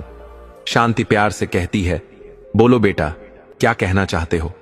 श्रवण झूठ बोलते हुए कहता है, मां, चलिए आज मैं आपको घुमाने ले चलता हूं। शांति यह सुनकर हैरान रह जाती है। जो बेटा इतने दिनों से ठीक से बात भी नहीं कर रहा था, वह आज उसे घुमाने ले जाने की बात कर रहा था। पहले उसे रघु ही घुमाने ले जाया करता था, लेकिन अब वही श्रवण उसे घुमाने की बात कर रहा था। शांति को यह थोड़ा अजीब तो लगा, लेकिन उसने उन सभी बातों को नजरअंदाज कर दिया जो श्रवण ने उसके साथ इतने दिनों में की थीं। उसने हल्की मुस्कान के साथ कहा, चलो बेटा। इतना कहते ही शांति अपने बेटे के साथ गाड़ी में बैठ जाती है। गाड़ी में बैठते ही श्रवण ड्राइविंग सीट पर आकर बैठ जाता है और गाड़ी स्टार्ट करके वहां से निकल जाता है। कुछ देर बाद वह घर से वृद्धाश्रम की आधी दूरी तय कर लेता है। गाड़ी चलाते हुए उसके मन में कई ख्याल आते हैं। वह सोचने लगता है कि अगर उसने अपनी मां को वृद्धाश्रम छोड़ा तो वहां के लोग उसे ताने मारेंगे, उसके चरित्र पर उंगलियां उठाएंगे। फिर उसे यह भी ध्यान आता है कि वहां उसकी मां का खर्चा भी देना पड़ेगा, जो वह नहीं चाहता था। इसीलिए वह मन ही मन एक और फैसला करता है कि वह अपनी मां को वृद्धाश्रम नहीं छोड़ेगा, बल्कि उसे बीच रास्ते में ही छोड़ देगा। श्रवण कुछ देर सोचता रहता है और फिर अपने फैसले पर अटल हो जाता है। थोड़ी दूर आगे जाकर उसे सड़क किनारे एक छोटी सी दुकान दिखाई देती है। वह उस दुकान से थोड़ा पीछे एक बड़े पेड़ के नीचे गाड़ी रोक देता है। श्रवण गाड़ी से उतरकर डिग्गी खोलता है, उसमें रखी कपड़ों की पोटली निकालकर पेड़ के नीचे रख देता है। फिर वह अपनी मां के पास आता है और कहता है, माँ, आप एक काम करो, इस दुकान पर बैठो, मुझे एक जरूरी काम है, मैं थोड़ी देर में वापस आ जाऊंगा। शांति देवी अपने बेटे की बात पर विश्वास करते हुए गाड़ी से उतर जाती है और दुकान के बाहर रखी एक लकड़ी की बेंच पर बैठ जाती है। श्रवण कहता है, माँ, मुझे हॉस्पिटल से फोन आया है, इसलिए मुझे तुरंत जाना पड़ेगा, आप यहीं बैठो, मैं थोड़ी ही देर में आ जाऊंगा। इतना कहकर श्रवण जल्दी से गाड़ी में बैठता है और तेजी से अपने घर की तरफ रवाना हो जाता है। शांति देवी वहीं बैठी अपने बेटे के लौटने का इंतजार करने लगती हैं। समय बीतता जाता है। 3 घंटे से ज्यादा समय हो चुका था, लेकिन श्रवण अभी तक वापस नहीं आया था। उधर श्रवण घर पहुंच जाता है। जैसे ही वह घर में प्रवेश करता है, नीलू उसे देखकर मुस्कुराती है और कहती है, निकाल दिया उस मुसीबत को अपने गले से। श्रवण सिर हिलाते हुए कहता है, हां, अब सब ठीक रहेगा। नीलू खुशी से कहती है, बहुत अच्छा किया जी, अब इस घर में थोड़ी शांति तो रहेगी, नहीं तो आपकी मां ने तो बस तकलीफों का पहाड़ खड़ा कर रखा था। उधर शांति देवी, वह अकेली बैठी अपने बेटे का इंतजार कर रही थी। वह खुद से कहती हैं, श्रवण अभी तक क्यों नहीं आया? उसने तो कहा था कि थोड़ी ही देर में आ जाऊंगा। लेकिन फिर वह खुद को दिलासा देते हुए कहती हैं, लगता है किसी जरूरी काम में फंस गया होगा। कहकर तो गया था कि हॉस्पिटल का काम है, शायद वहीं व्यस्त हो गया होगा। समय बीतता गया। दोपहर से रात हो गई, लेकिन श्रवण का कोई अता पता नहीं था। शांति देवी अभी भी उसी जगह बैठी हुई थी। कभी कभी वह सोचती थीं कि वह खुद ही वहां से निकल जाए, लेकिन उम्र के कारण उनकी याददाश्त कमजोर हो चुकी थी। उन्हें घर का रास्ता भी याद नहीं था, इसलिए वह वहीं बैठी रहीं। रात का अंधेरा छाने लगा था। दुकानदार अपनी दुकान बंद करने की तैयारी कर रहा था। वह शांति देवी को देखता है और हैरानी से कहता है, बुढ़िया, तू अभी तक यहीं बैठी है, गई नहीं यहां से? शांति देवी धीमे स्वर में जवाब देती है, बेटा, मेरा बेटा श्रवण आने वाला है लेने के लिए, उसी का इंतजार कर रही हूं। दुकानदार थोड़ा और पास आकर कहता है, क्या कहा? तेरा बेटा आने वाला है? अच्छा, तेरा बेटा कब तक आने के लिए कहकर गया था? शांति देवी मासूमियत से कहती हैं, थोड़ी देर कहकर गया था बेटा। दुकानदार गहरी सांस लेते हुए कहता है, क्या कहा? थोड़ी देर कहकर गया था और अब तक नहीं आया? लगता है अब वह नहीं आएगा बुढ़िया, वो तुझे यहीं छोड़ने आया था। शांति देवी चौंक कर कहती हैं, नहीं बेटा, ऐसा नहीं हो सकता, मेरा बेटा जरूर आएगा, वो ऐसा नहीं है, बस आता ही होगा। दुकानदार उदासी भरी आवाज में कहता है, बुढ़िया, मान ले, तेरा बेटा अब नहीं आएगा, वह तुझसे तंग आ गया होगा, इसलिए तो थोड़ी देर का कहकर गया और अब तक लौटा नहीं। शांति देवी की आंखों में आंसू आ जाते हैं। वह धीमी आवाज में कहती हैं, नहीं बेटा, मेरा बेटा ऐसा नहीं कर सकता, वो आएगा, बस कुछ देर में आ जाएगा। दुकानदार सिर झटकते हुए कहता है, तेरा बेटा अब नहीं आने वाला, उसे अब तेरी जरूरत नहीं है बुढ़िया माई, इसीलिए तो वह तुझे यहां छोड़कर चला गया। फिर दुकानदार थोड़ा और गंभीर स्वर में कहता है, अब मेरी बात मान, यहां से चली जा, नहीं तो यहां के जंगली कुत्ते तुझे नोच डालेंगे, समझ गई ना? शांति देवी का दिल बैठ जाता है। वह अब भी उम्मीद के सहारे बैठी थी, लेकिन धीरे धीरे उसे लगने लगा कि दुकानदार की बातों में सच्चाई छिपी हो सकती है। उसका दिल रो रहा था, लेकिन वह अब भी अपने बेटे के लौटने की आस लगाए बैठी थी। शांति जीना में सिर हिलाते हुए कहती हैं, नहीं बेटा, मेरा बेटा जरूर आएगा, उसने मुझसे कहा था कि वह वापस आएगा।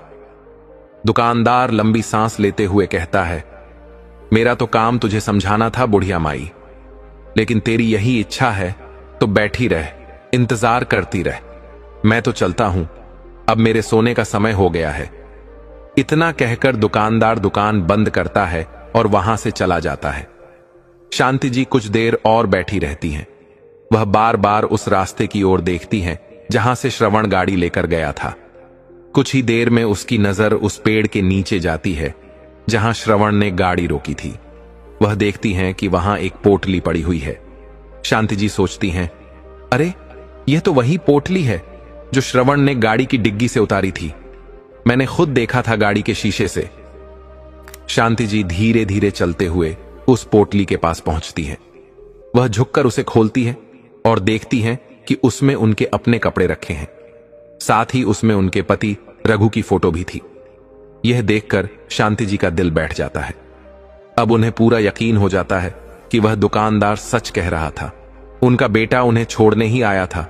शांति जी पोटली से रघु की तस्वीर निकालकर अपने हाथों में लेती हैं और रोते हुए कहती हैं, हे जी, देखिए ना, ये क्या हो गया। श्रवण मुझे यहां अकेला छोड़कर चला गया। आप भी मुझे अकेला छोड़कर चले गए। देखिए ना, कितनी रात हो गई है। यहां आसपास कोई नहीं है। मैं किससे मदद मांगूं? जाऊं तो कहां जाऊं? इतना कहते ही शांति जी जोर जोर से रोने लग जाती हैं। उनका रोना सुनसान सड़क पर गूंजने लगता है। वह अभी भी रो रही थीं कि तभी 4-5 जंगली कुत्ते उनके आसपास मंडराने लगते हैं। शांति जी उन्हें देखकर घबरा जाती है।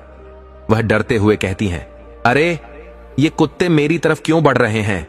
इतना कहकर वह डरते हुए अपने हाथों को हिलाकर उन्हें भगाने लगती है। छू छू करके दूर जाओ। लेकिन कुत्ते फिर भी उनकी ओर बढ़ते जाते हैं। तभी उनमें से एक कुत्ता उन पर हमला कर देता है। कुत्ते के तेज नुकीले दांत शांति जी के हाथ पर गहरे जख्म बना देते हैं। खून बहने लगता है और वह दर्द से चिल्ला उठती है, बेटा। इतना कहते ही शांति जी वहीं बेहोश होकर गिर जाती हैं।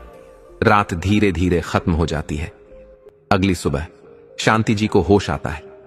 वह धीरे धीरे अपनी आंखें खोलती हैं और उठने की कोशिश करती है। उनका शरीर बहुत कमजोर हो चुका था। उनके हाथ से खून निकलना बंद हो चुका था, लेकिन वहां खून का थक्का जम चुका था।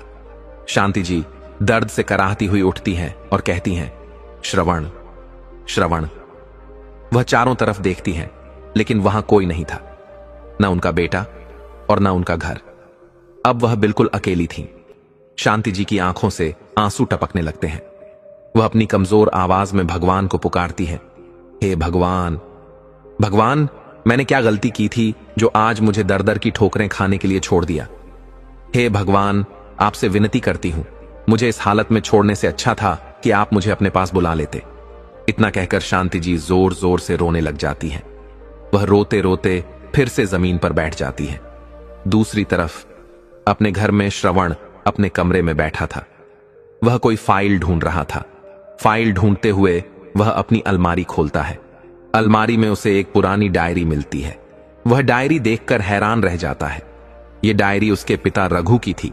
श्रवण उस डायरी के पन्ने पलटता है और पढ़ने लगता है। डायरी के पन्नों पर लिखा था 30 नवंबर 1996।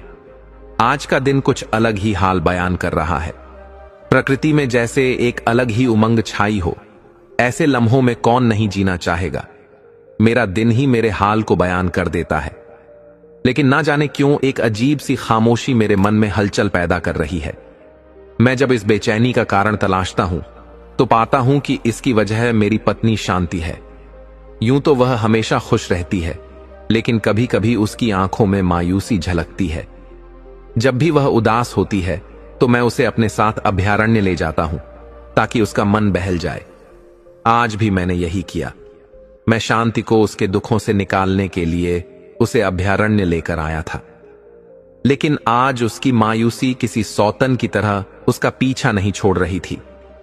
मैंने शांति से पूछा, क्या बात है शांति, तुम कुछ परेशान लग रही हो। क्या आज तुम्हारा मन नहीं लग रहा यहां? शांति मायूसी के साथ कहती है, ऐसी कोई बात नहीं है जी, लेकिन एक बात मुझे अंदर ही अंदर खाए जा रही है। रघु झट से पूछता है, क्या बात शांति?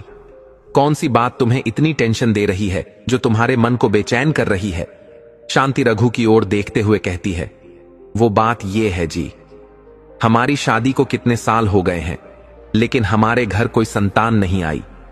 शांति बहुत ही नरम लहजे में अपनी बात जारी रखते हुए कहती है, पता नहीं जी, भगवान हमें किस जन्म की सजा दे रहे हैं कि हमें संतान का सुख नहीं मिला। रघु शांति को दिलासा देते हुए कहता है, तुम ऐसा मत सोचो शांति, देखना भगवान एक दिन जरूर हमारी सुनेंगे। शांति रघु की आंखों में देखते हुए कहती है, नहीं जी, इसमें सारा दोष मेरा है। मैं ही आपको संतान का सुख नहीं दे पाई। रघु शांति को समझाते हुए कहता है, नहीं शांति, इसमें तुम्हारा कोई दोष नहीं है। यह तो विधि का विधान है। सब कुछ भगवान की मर्जी से ही होता है। हम बस इतना कर सकते हैं कि जो हो रहा है उसे स्वीकार करें और अपने कर्म करते रहें। शांति फिर भी उदास होकर कहती है, ए जी, आपको अब भी भरोसा है कि हमें संतान होगी? रघु प्यार भरे स्वर में कहता है, देखो शांति, तुम बस भगवान पर भरोसा रखो, वो सब ठीक करेंगे। हर चीज के होने का एक समय होता है, हमें बस धैर्य रखना होगा। शांति रघु की बात मान लेती है और भगवान पर अपनी आस्था और भी मजबूत कर लेती है। जब वह घर पर होती तो अपनी सहेलियों से पता करती कि संतान प्राप्ति के लिए कौन कौन से व्रत करने चाहिए, कौन सी पूजा करनी चाहिए और कौन से उपाय करने चाहिए। रघु आगे अपनी डायरी में लिखते हुए कहता है, मेरी पत्नी जब भी सुबह सुबह मिलती तो मैं उसे किसी न किसी धार्मिक कार्य में व्यस्त देखता। वह संतान प्राप्ति के लिए हर शुक्रवार को संतोषी माता का व्रत रखती थी। घर में कभी कोई पूजा पाठ करवाती थी तो कभी छोटी कन्याओं को भोजन कराती थी। उसने संतान प्राप्ति के लिए जितने भी व्रत और विधियां करनी थीं, वे सब कर चुकी थीं। मैं भी शांति को देखकर अचंभित रहता था कि वह इतना सब कुछ कैसे कर सकती है। उसका समर्पण और श्रद्धा देख मैं भी भावुक हो जाता। लेकिन मुझे सबसे ज्यादा हैरानी उस दिन हुई जब शांति को अचानक उल्टियां आने लगीं। मैं उसे तुरंत अस्पताल लेकर गया। वहां डॉक्टर ने जो बात बताई उसे सुनकर मेरी खुशी का ठिकाना नहीं रहा। कुछ पलों के लिए तो ऐसा लगा जैसे यह कोई सपना हो, लेकिन जब शांति के चेहरे पर खुशी देखी तो एहसास हुआ कि यह सपना नहीं बल्कि हकीकत थी। मुझे यकीन हो गया कि भगवान ने हमारी सुन ली थी। मुझे ऐसा लगने लगा कि शांति ने संतान प्राप्ति के लिए अपनी जिंदगी में जितने बलिदान दिए थे उसी का फल उसे मिला था। शांति ने एक बेटे को जन्म देकर अपने किए हुए बलिदानों को पूरा किया था। लेकिन अब मेरी बारी थी। एक दिन जब श्रवण की स्कूल की पढ़ाई पूरी हुई थी, उसी वक्त मेरी तबीयत अचानक खराब हो गई थी। जब मैंने जांच करवाई तो पता चला कि मुझे कैंसर हो गया है। मेरा मित्र संजय, जो एक अच्छा डॉक्टर था, उसने कहा था, रघु, ये कैंसर की पहली स्टेज है। अगर सही समय पर इलाज करवा लिया तो तुम ठीक हो सकते हो, लेकिन अगर इलाज नहीं हुआ तो खतरा बढ़ सकता है। उसी समय श्रवण बड़ी यूनिवर्सिटी में पढ़ने की जिद करने लगा था, लेकिन उसके शिक्षा के लिए बहुत सारे पैसों की जरूरत थी। मैंने पैसों को इकट्ठा करना शुरू कर दिया। कुछ समय बाद मैंने इतने पैसे जमा कर लिए कि या तो मैं अपना इलाज करवा सकता था या फिर अपने बेटे की यूनिवर्सिटी की फीस भर सकता था। मैंने शांति की तरह ही अपने बेटे के लिए बलिदान देना उचित समझा, इसलिए मैंने अपना इलाज करवाना सही नहीं समझा और अपने बेटे की यूनिवर्सिटी की फीस भर दी। मेरा काम अब खत्म हो गया था। लेकिन जब श्रवण को नौकरी लगते देखा तो मेरी खुशी का ठिकाना नहीं रहा। मेरा सपना साकार हो गया था। श्रवण मेरी जिंदगी का सहारा बनने वाला था।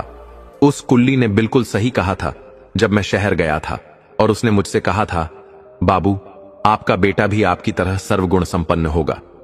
श्रवण ने डायरी को पूरा पढ़ लिया। डायरी पढ़ते पढ़ते श्रवण को उस कुल्ली की बातें याद आने लगीं जब वह कह रहा था, आजकल के बेटे को पता नहीं क्या हो गया है, जब देखो बस अपने माता पिता को छोड़ना चाहते हैं। श्रवण का दिल, जो पहले पत्थर की तरह सख्त हो गया था, अब बर्फ की तरह पिघलने लगा। उसकी आंखें नम हो गईं।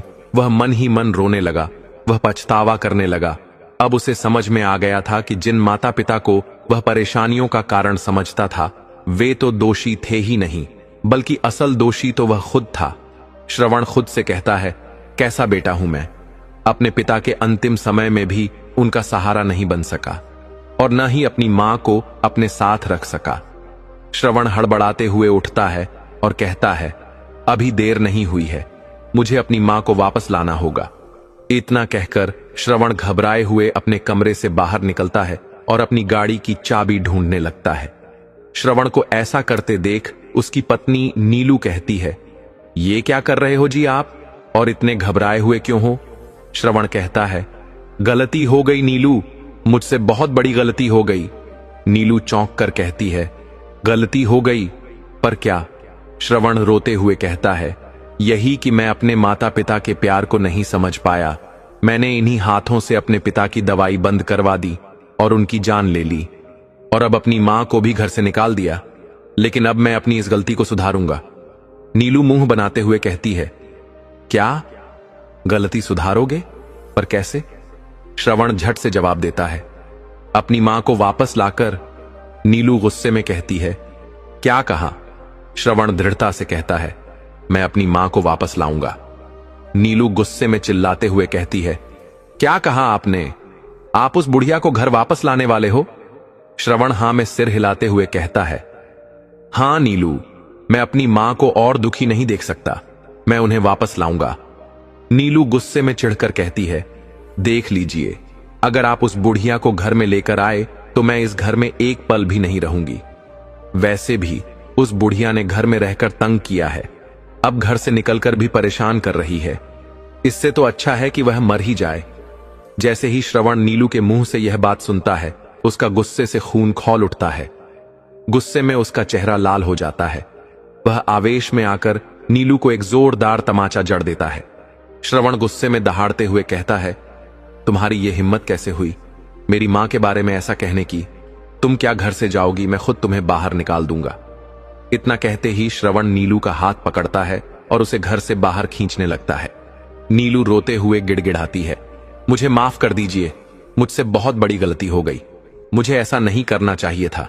श्रवण गुस्से में कहता है, मैंने सोचा था कि तुम मेरी मां की इज्जत करोगी, मेरे जीवन में हमेशा मेरा साथ दोगी, लेकिन तुम्हारे दिल में तो मेरी मां के लिए सिर्फ नफरत थी। मैं अब इसे और बर्दाश्त नहीं कर सकता, अभी के अभी मेरे घर से निकलो। नीलू रोते हुए जमीन पर बैठ जाती है और हाथ जोड़कर माफी मांगने लगती है। देखिए जी, आप मेरे साथ ऐसा मत कीजिए, मैं आपकी पत्नी हूं, कृपया मुझे माफ कर दीजिए। श्रवण गुस्से से लाल होते हुए कहता है, नीलू, तुमने पत्नी होने का फर्ज अब खो दिया है, अब तुम वो औरत हो जिसे किसी की कदर करना नहीं आता। नीलू रोते हुए कहती है, प्लीज मुझे माफ कर दीजिए, मैं अब कभी मां जी को कुछ नहीं कहूंगी, उनका हर वक्त ख्याल रखूंगी, हमेशा उनकी सेवा करूंगी, बस मुझे माफ कर दो। जब श्रवण नीलू की करुण पुकार सुनता है तो वह रुक जाता है। वह नीलू को देखता रहता है। नीलू रोते हुए कहती है, मैं अब कभी आपकी मां को आपसे दूर नहीं करूंगी, हमेशा उनकी सेवा करूंगी। श्रवण नीलू की बात सुनकर नरम पड़ जाता है। वह नरम लहजे में कहता है, ठीक है नीलू, तुम्हें एक मौका देता हूं, लेकिन याद रखना, अब से मेरी मां सिर्फ मेरी नहीं बल्कि तुम्हारी भी मां है, उनका सम्मान हमेशा करना। अब मैं जा रहा हूं अपनी मां को लाने। इतना कहते ही श्रवण अपनी गाड़ी की चाबी उठाता है और गाड़ी लेकर वहां से निकल जाता है। वह गाड़ी को तेज रफ्तार से चला रहा था। ऐसा लग रहा था कि आज वह अपनी मां से मिले बिना नहीं रुकेगा। उसकी आंखों से लगातार आंसू टपक रहे थे। वह अपने पिता की डायरी के उन पलों को बार बार याद कर रहा था। श्रवण खुद से कहता है, मुझे माफ कर दीजिए पिताजी, मैं आप दोनों को समझ ही नहीं पाया। इतना कहते ही श्रवण गाड़ी चलाते हुए एक सिग्नल के पास रुक जाता है। वह देखता है कि आगे ट्रैफिक बहुत ज्यादा है। श्रवण गाड़ी को साइड में खड़ी करता है और पैदल दौड़ने लगता है। वह भागता जा रहा था। उसे थकान महसूस हो रही थी, लेकिन वह रुकने का नाम नहीं ले रहा था। लेता भी कैसे? आखिरकार इंसान तभी भागता है जब उसका सब कुछ छिनने वाला होता है। वह भागते भागते एक चौराहे पर पहुंचता है। तभी एक एम्बुलेंस उससे टकरा जाती है। श्रवण गिरकर सड़क पर लुढ़क जाता है, लेकिन उसे जैसे कोई फर्क ही नहीं पड़ा। वह फिर से खड़ा हुआ और दौड़ने लगा। वह दुकान पर पहुंचता है जहां उसने अपनी मां को छोड़ा था, लेकिन वहां उसकी मां नहीं थी। श्रवण घबराकर दुकानदार के पास जाता है और जल्दी जल्दी कहता है, भैया, तुमने यहां एक बूढ़ी औरत को देखा था क्या? दुकानदार याद करते हुए कहता है, कहीं तू उस बुढ़िया की तो बात नहीं कर रहा जिसे उसका बेटा यहां छोड़कर गया था? वो कह रही थी कि उसका बेटा आएगा, लेकिन वह अभी तक नहीं आया। श्रवण शर्म से सिर झुका लेता है। वह धीरे से कहता है, हां भैया, वही। दुकानदार हैरानी से कहता है, अरे भाई, वह 3 दिनों से इसी पेड़ के नीचे बैठी थी। चल फिरना तो दूर, उसने तो वहां से खड़ा होना भी सही नहीं समझा, और आज लगता है शायद वह मर गई होगी, इसलिए एक एम्बुलेंस आई और उसे यहां से लेकर चली गई। श्रवण घबराते हुए कहता है, क्या वह एम्बुलेंस अभी थोड़ी देर पहले ही निकली है? दुकानदार सिर हिलाते हुए कहता है, हां भैया, अभी थोड़ी देर पहले ही निकली है। श्रवण के दिल की धड़कन तेज हो जाती है। वह खुद से बुदबुदाता है, अरे वह एम्बुलेंस तो मेरे ही अस्पताल की थी। इसका मतलब मां को मेरे ही हॉस्पिटल में ले जाया गया होगा। मुझे जल्दी से जल्दी वहां पहुंचना होगा। इतना कहते ही श्रवण घबराहट में दुकानदार से कुछ कहे बिना ही वहां से भाग निकलता है। वह तुरंत एक रिक्शा पकड़ता है और जल्दी चलाने के लिए कहता है। रिक्शा जैसे ही तेज गति में आगे बढ़ता है, उसके मन में बेचैनी और बढ़ जाती है। दूसरी तरफ शांति जी की हालत बेहद गंभीर थी। ऐसा लग रहा था कि उनका जीवन अब ईश्वर के ही हाथ में है। उन्हें तुरंत इमरजेंसी वार्ड में ले जाया गया। श्रवण भी एम्बुलेंस के पीछे पीछे हॉस्पिटल पहुंचा। उसके हाथ पैर और माथे पर चोट के गहरे निशान थे, जिनसे खून बह रहा था, लेकिन उसे अपनी तकलीफ की कोई परवाह नहीं थी। वह भागते हुए अंदर की ओर दौड़ता है। जैसे ही एक नर्स उसे घायल हालत में देखती है, वह घबराकर कहती है, सर, आपको ये चोट कैसे लगी? रुकिए, मैं आपकी पट्टी कर देती हूं। श्रवण सिर हिलाते हुए कहता है, नहीं, मुझे कुछ नहीं हुआ, पहले मेरी मां को बचाओ। वह इमरजेंसी रूम की तरफ भागता है, जहां उसकी मां अपनी जिंदगी की आखिरी सांसें गिन रही थीं। जब श्रवण अंदर पहुंचा तो उसकी मां बेहोश पड़ी थी और ग्लूकोज की बोतल लगी हुई थी। उनकी हालत देखकर श्रवण का दिल बैठ जाता है। उसकी आंखों में बड़े बड़े आंसू बहने लगते हैं। बाकी के डॉक्टर जब श्रवण को इस हालत में देखते हैं तो हैरान रह जाते हैं। एक डॉक्टर पूछता है, सर, आपको यह चोट कैसे लगी? क्या हुआ? श्रवण दुखी स्वर में कहता है, सर, यह बहुत लंबी कहानी है, मैं बाद में बताऊंगा। इतना कहते ही वह तेजी से अपनी मां के पास जाता है और उनके हाथों की नब्ज टटोलता है। वह घबरा जाता है। उसकी मां की नब्ज बहुत धीमी चल रही थी। श्रवण हड़बड़ाहट में कहता है, डॉक्टर, जल्दी इलाज शुरू करो, मेरी मां को कुछ नहीं होना चाहिए। डॉक्टर आश्चर्य से पूछता है, सर, आप इतने परेशान क्यों हो रहे हैं? ये आपकी कौन लगती है? श्रवण की आंखों से आंसू गिरते हैं। वह दर्द भरी आवाज में कहता है, यह मेरी मां है डॉक्टर, मेरी मां। डॉक्टर यह सुनकर हैरान रह जाता है। वह भावुक होकर पूछता है, यह आपकी मां है, लेकिन यह इस हालत में कैसे पहुंची? श्रवण की आंखों में पछतावे का समंदर उमड़ आता है। वह रोते हुए कहता है, यह सब मेरी गलती है डॉक्टर, मेरी ही गलती की वजह से मेरी मां की आज यह हालत हुई है। डॉक्टर पूछता है, आपकी वजह से? आपने ऐसा क्या कर दिया सर? श्रवण अपने गिरे हुए सिर और कांपते हाथों के साथ धीरे धीरे अपनी पूरी कहानी डॉक्टर को बता देता है। कैसे उसने अपनी मां को घर से निकाल दिया, कैसे उसने उन्हें अकेले सड़क किनारे छोड़ दिया और कैसे उसे एहसास हुआ कि उसने बहुत बड़ी गलती कर दी। डॉक्टर उसकी पूरी बात ध्यान से सुनता है और उसकी आंखों में भी नमी आ जाती है। श्रवण रोते हुए कहता है, यह सब मेरी ही गलती है, जिसकी वजह से मां की यह हालत हुई है। लोग इस उम्र में अपनी मां की सेवा करते हैं और मैंने क्या किया? मैंने उन्हें घर से ही निकाल दिया। डॉक्टर श्रवण को इस तरह रोते हुए देखते हैं और नरम लहजे में कहते हैं, सर, इसमें आपकी कोई गलती नहीं है। कभी कभी इंसान को अपनों की अहमियत तब समझ आती है जब वे दूर चले जाते हैं, लेकिन अब जब आपको अपनी मां की अहमियत समझ आ गई है तो भगवान ने आपको उन्हें संभालने का एक और मौका दिया है। इतना कहते ही डॉक्टर तुरंत शांति जी का इलाज शुरू कर देते हैं। कुछ ही घंटों में उनकी हालत में सुधार आने लगता है और उन्हें आईसीयू में भर्ती कर दिया जाता है। श्रवण दिन रात अपनी मां के पास बैठा रहा। उसे घर जाने का ख्याल तक नहीं आया। जिस मां को उसने खुद से दूर किया था, अब उसे खोने के डर से वह उनके पास बैठा रहा। अगले दिन जब शांति जी को होश आता है तो श्रवण उनके पास जाता है और उनका हाथ पकड़कर कहता है, मां, मुझे माफ कर दो, मैंने बहुत बड़ी गलती की। अब मैं आपको कभी खुद से दूर नहीं करूंगा। बस एक बार अपनी आंखें खोलो, मां। इतना कहते ही उसकी आंखों से आंसू बहने लगते हैं। शांति जी श्रवण को रोते हुए देखती हैं और धीरे धीरे अपनी आंखें खोलती हैं। ऐसा लग रहा था जैसे वो सिर्फ श्रवण को देखने के लिए ही जागी हों। जिस बेटे को देखने के लिए उन्होंने 3 दिन भूखे प्यासे सड़क पर बिताए, आज वही बेटा उनके सामने था। शांति जी दर्द भरी आवाज में धीरे से कहती हैं, आ गया बेटा, मैं तेरा ही इंतजार कर रही थी। मुझे पता था तू जरूर वापस आएगा, इसलिए मैं वहीं बैठी रही तेरे इंतजार में। श्रवण उनकी बात सुनकर और जोर से रोने लगता है। मां, मुझे माफ कर दो, मुझे आपको समझने में देर लगी। अब मैं आपको कभी खुद से दूर नहीं करूंगा। मैं मरते दम तक आपका साथ निभाऊंगा, बस आप हमें छोड़कर मत जाना। शांति जी हल्की मुस्कान के साथ कहती हैं, जाती भी कैसे बेटा? मैंने तेरे पिता को वादा किया था कि आखिरी सांस तक अपने बेटे का ख्याल रखूंगी। इस तरह श्रवण और शांति जी का मिलन होता है। उनके चेहरे पर वैसी ही खुशी थी जैसे तब थी जब श्रवण का जन्म हुआ था। कुछ दिनों बाद शांति जी पूरी तरह ठीक हो जाती हैं और उन्हें अस्पताल से छुट्टी मिल जाती है। जब वह घर पहुंचती हैं तो नीलू को भी एहसास होता है कि उसने अपनी सास के साथ कितना गलत किया था। इसलिए वह भी अपने गुनाहों को सुधारते हुए शांति जी की सेवा करने लगती है।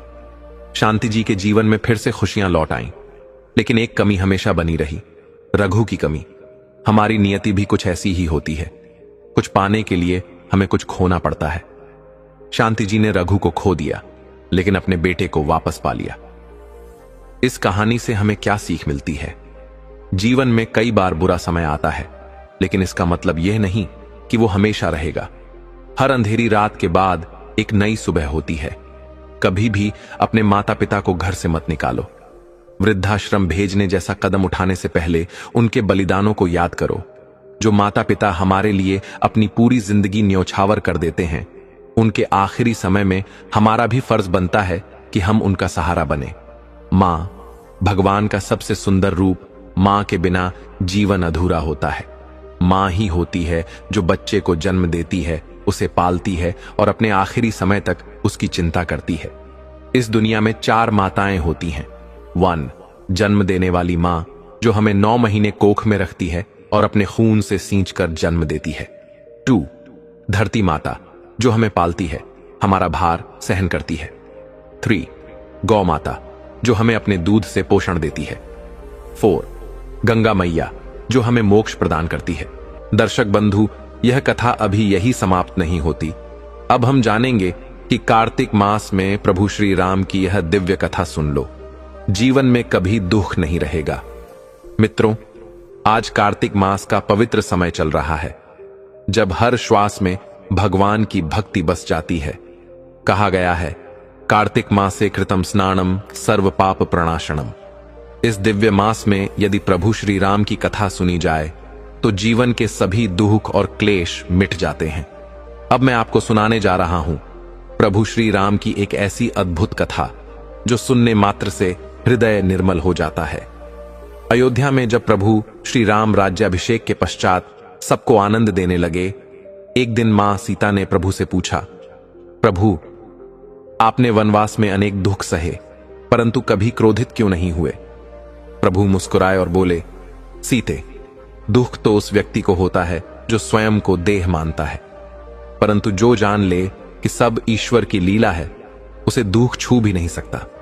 उन्होंने कहा, वन में रहकर मैंने देखा, जहां वृक्षों के नीचे संत संतोष से रहते हैं, वहां दुख का नामो निशान नहीं, और राजमहलों में जहां लोभ, ईर्ष्या और अहंकार हैं, वहां सदा अशांति है। प्रभु की वाणी सुनकर माता सीता की आंखें भर आईं। वे बोली, प्रभु, आपका जीवन ही सबसे बड़ा उपदेश है। जो आपको स्मरण करेगा वह कभी निराश नहीं होगा। प्रभु श्री राम ने कहा, सीते, कार्तिक मास में जो कोई भी राम नाम का स्मरण करता है, उसके जीवन के सभी क्लेश, भय और पाप क्षीण हो जाते हैं, क्योंकि यह मास स्वयं भगवान विष्णु का प्रिय काल है और मैं विष्णु का ही अंश हूं। इसके बाद प्रभु श्री राम ने अपने भक्तों को आशीर्वाद देते हुए कहा, कार्तिक की प्रत्येक संध्या में दीप जलाओ और राम नाम जपो। तुम्हारे घर से अंधकार, रोग और कष्ट सदा के लिए दूर हो जाएंगे। मित्रों, यह कथा केवल कहानी नहीं, यह दिव्य स्मरण है उस प्रेम का जो ईश्वर ने मनुष्य के लिए किया। यदि आप भी कार्तिक मास में राम नाम जपते हैं तो विश्वास रखिए, आपके जीवन में सुख, शांति और समृद्धि अवश्य आएगी। तो आज से प्रण लीजिए, हर संध्या दीप जलाएं, जय श्री राम का स्मरण करें और इस कथा को दूसरों तक पहुंचाएं, ताकि हर हृदय में प्रभु श्री राम का प्रकाश फैल सके। मित्रों, आपने अब भी जो कथा सुनी वह केवल एक धार्मिक प्रसंग नहीं थी, बल्कि एक जीवन का सत्य थी। प्रभु श्री राम ने हमें यह सिखाया कि धर्म का मार्ग कठिन अवश्य है, परंतु वही मार्ग मनुष्य को सच्चे सुख और शांति तक पहुंचाता है। कार्तिक मास के इस पवित्र समय में जब हम दीप जलाते हैं, वह केवल मिट्टी का दीपक नहीं होता, वह हमारे भीतर के अंधकार को जलाने वाला रामदीप होता है। और जब उस दीप में भक्ति का तेल और श्रद्धा की बाती होती है, तो जीवन के हर कोने में प्रकाश फैल जाता है। प्रभु श्री राम की यह कथा हमें स्मरण कराती है कि दुख, कष्ट और संघर्ष केवल ईश्वर की परीक्षा है, और जो इन परीक्षाओं में भी राम नाम का स्मरण करता है, उसे कभी निराशा नहीं घेरती। तो आज एक संकल्प लीजिए कि इस कार्तिक मास में आप प्रतिदिन कुछ पल जय श्री राम का नाम जपेंगे, एक दीप भगवान के चरणों में जलाएंगे और हर दिन अपने जीवन में प्रभु के आशीर्वाद को अनुभव करेंगे। याद रखिए, राम कथा सुनने वाला कभी अकेला नहीं रहता। उसके जीवन में स्वयं प्रभु श्री राम साथ चलते हैं, हर संकट में, हर निर्णय में, हर सांस में। यदि इस कथा ने आपके हृदय को छुआ हो, यदि आपने इन शब्दों में प्रभु की झलक महसूस की हो, तो कृपया जय श्री राम लिखकर कमेंट करें और इस दिव्य कथा को अधिक से अधिक लोगों तक पहुंचाएं, क्योंकि जब एक दीप दूसरे दीप को जलाता है तो संसार आलोकित हो उठता है। और हां मित्रों, ऐसी ही दिव्य कथाएं, भक्ति भरे प्रसंग और प्रेरणादायक विचार हम हर सप्ताह लेकर आते हैं भैरम इनसाइट्स पर। तो अगर आपने अभी तक सब्सक्राइब नहीं किया है तो अभी सब्सक्राइब बटन दबाए, घंटी का निशान दबाए, ताकि अगली कथा का दिव्य प्रकाश सबसे पहले आपके हृदय तक पहुंचे। जय श्री राम। हर हृदय में राम, हर घर में दीप और हर जीवन में भक्ति का प्रकाश हो। कार्तिक मास में राम कथा सुनो और जीवन के हर अंधकार को दूर करो। जय श्री राम।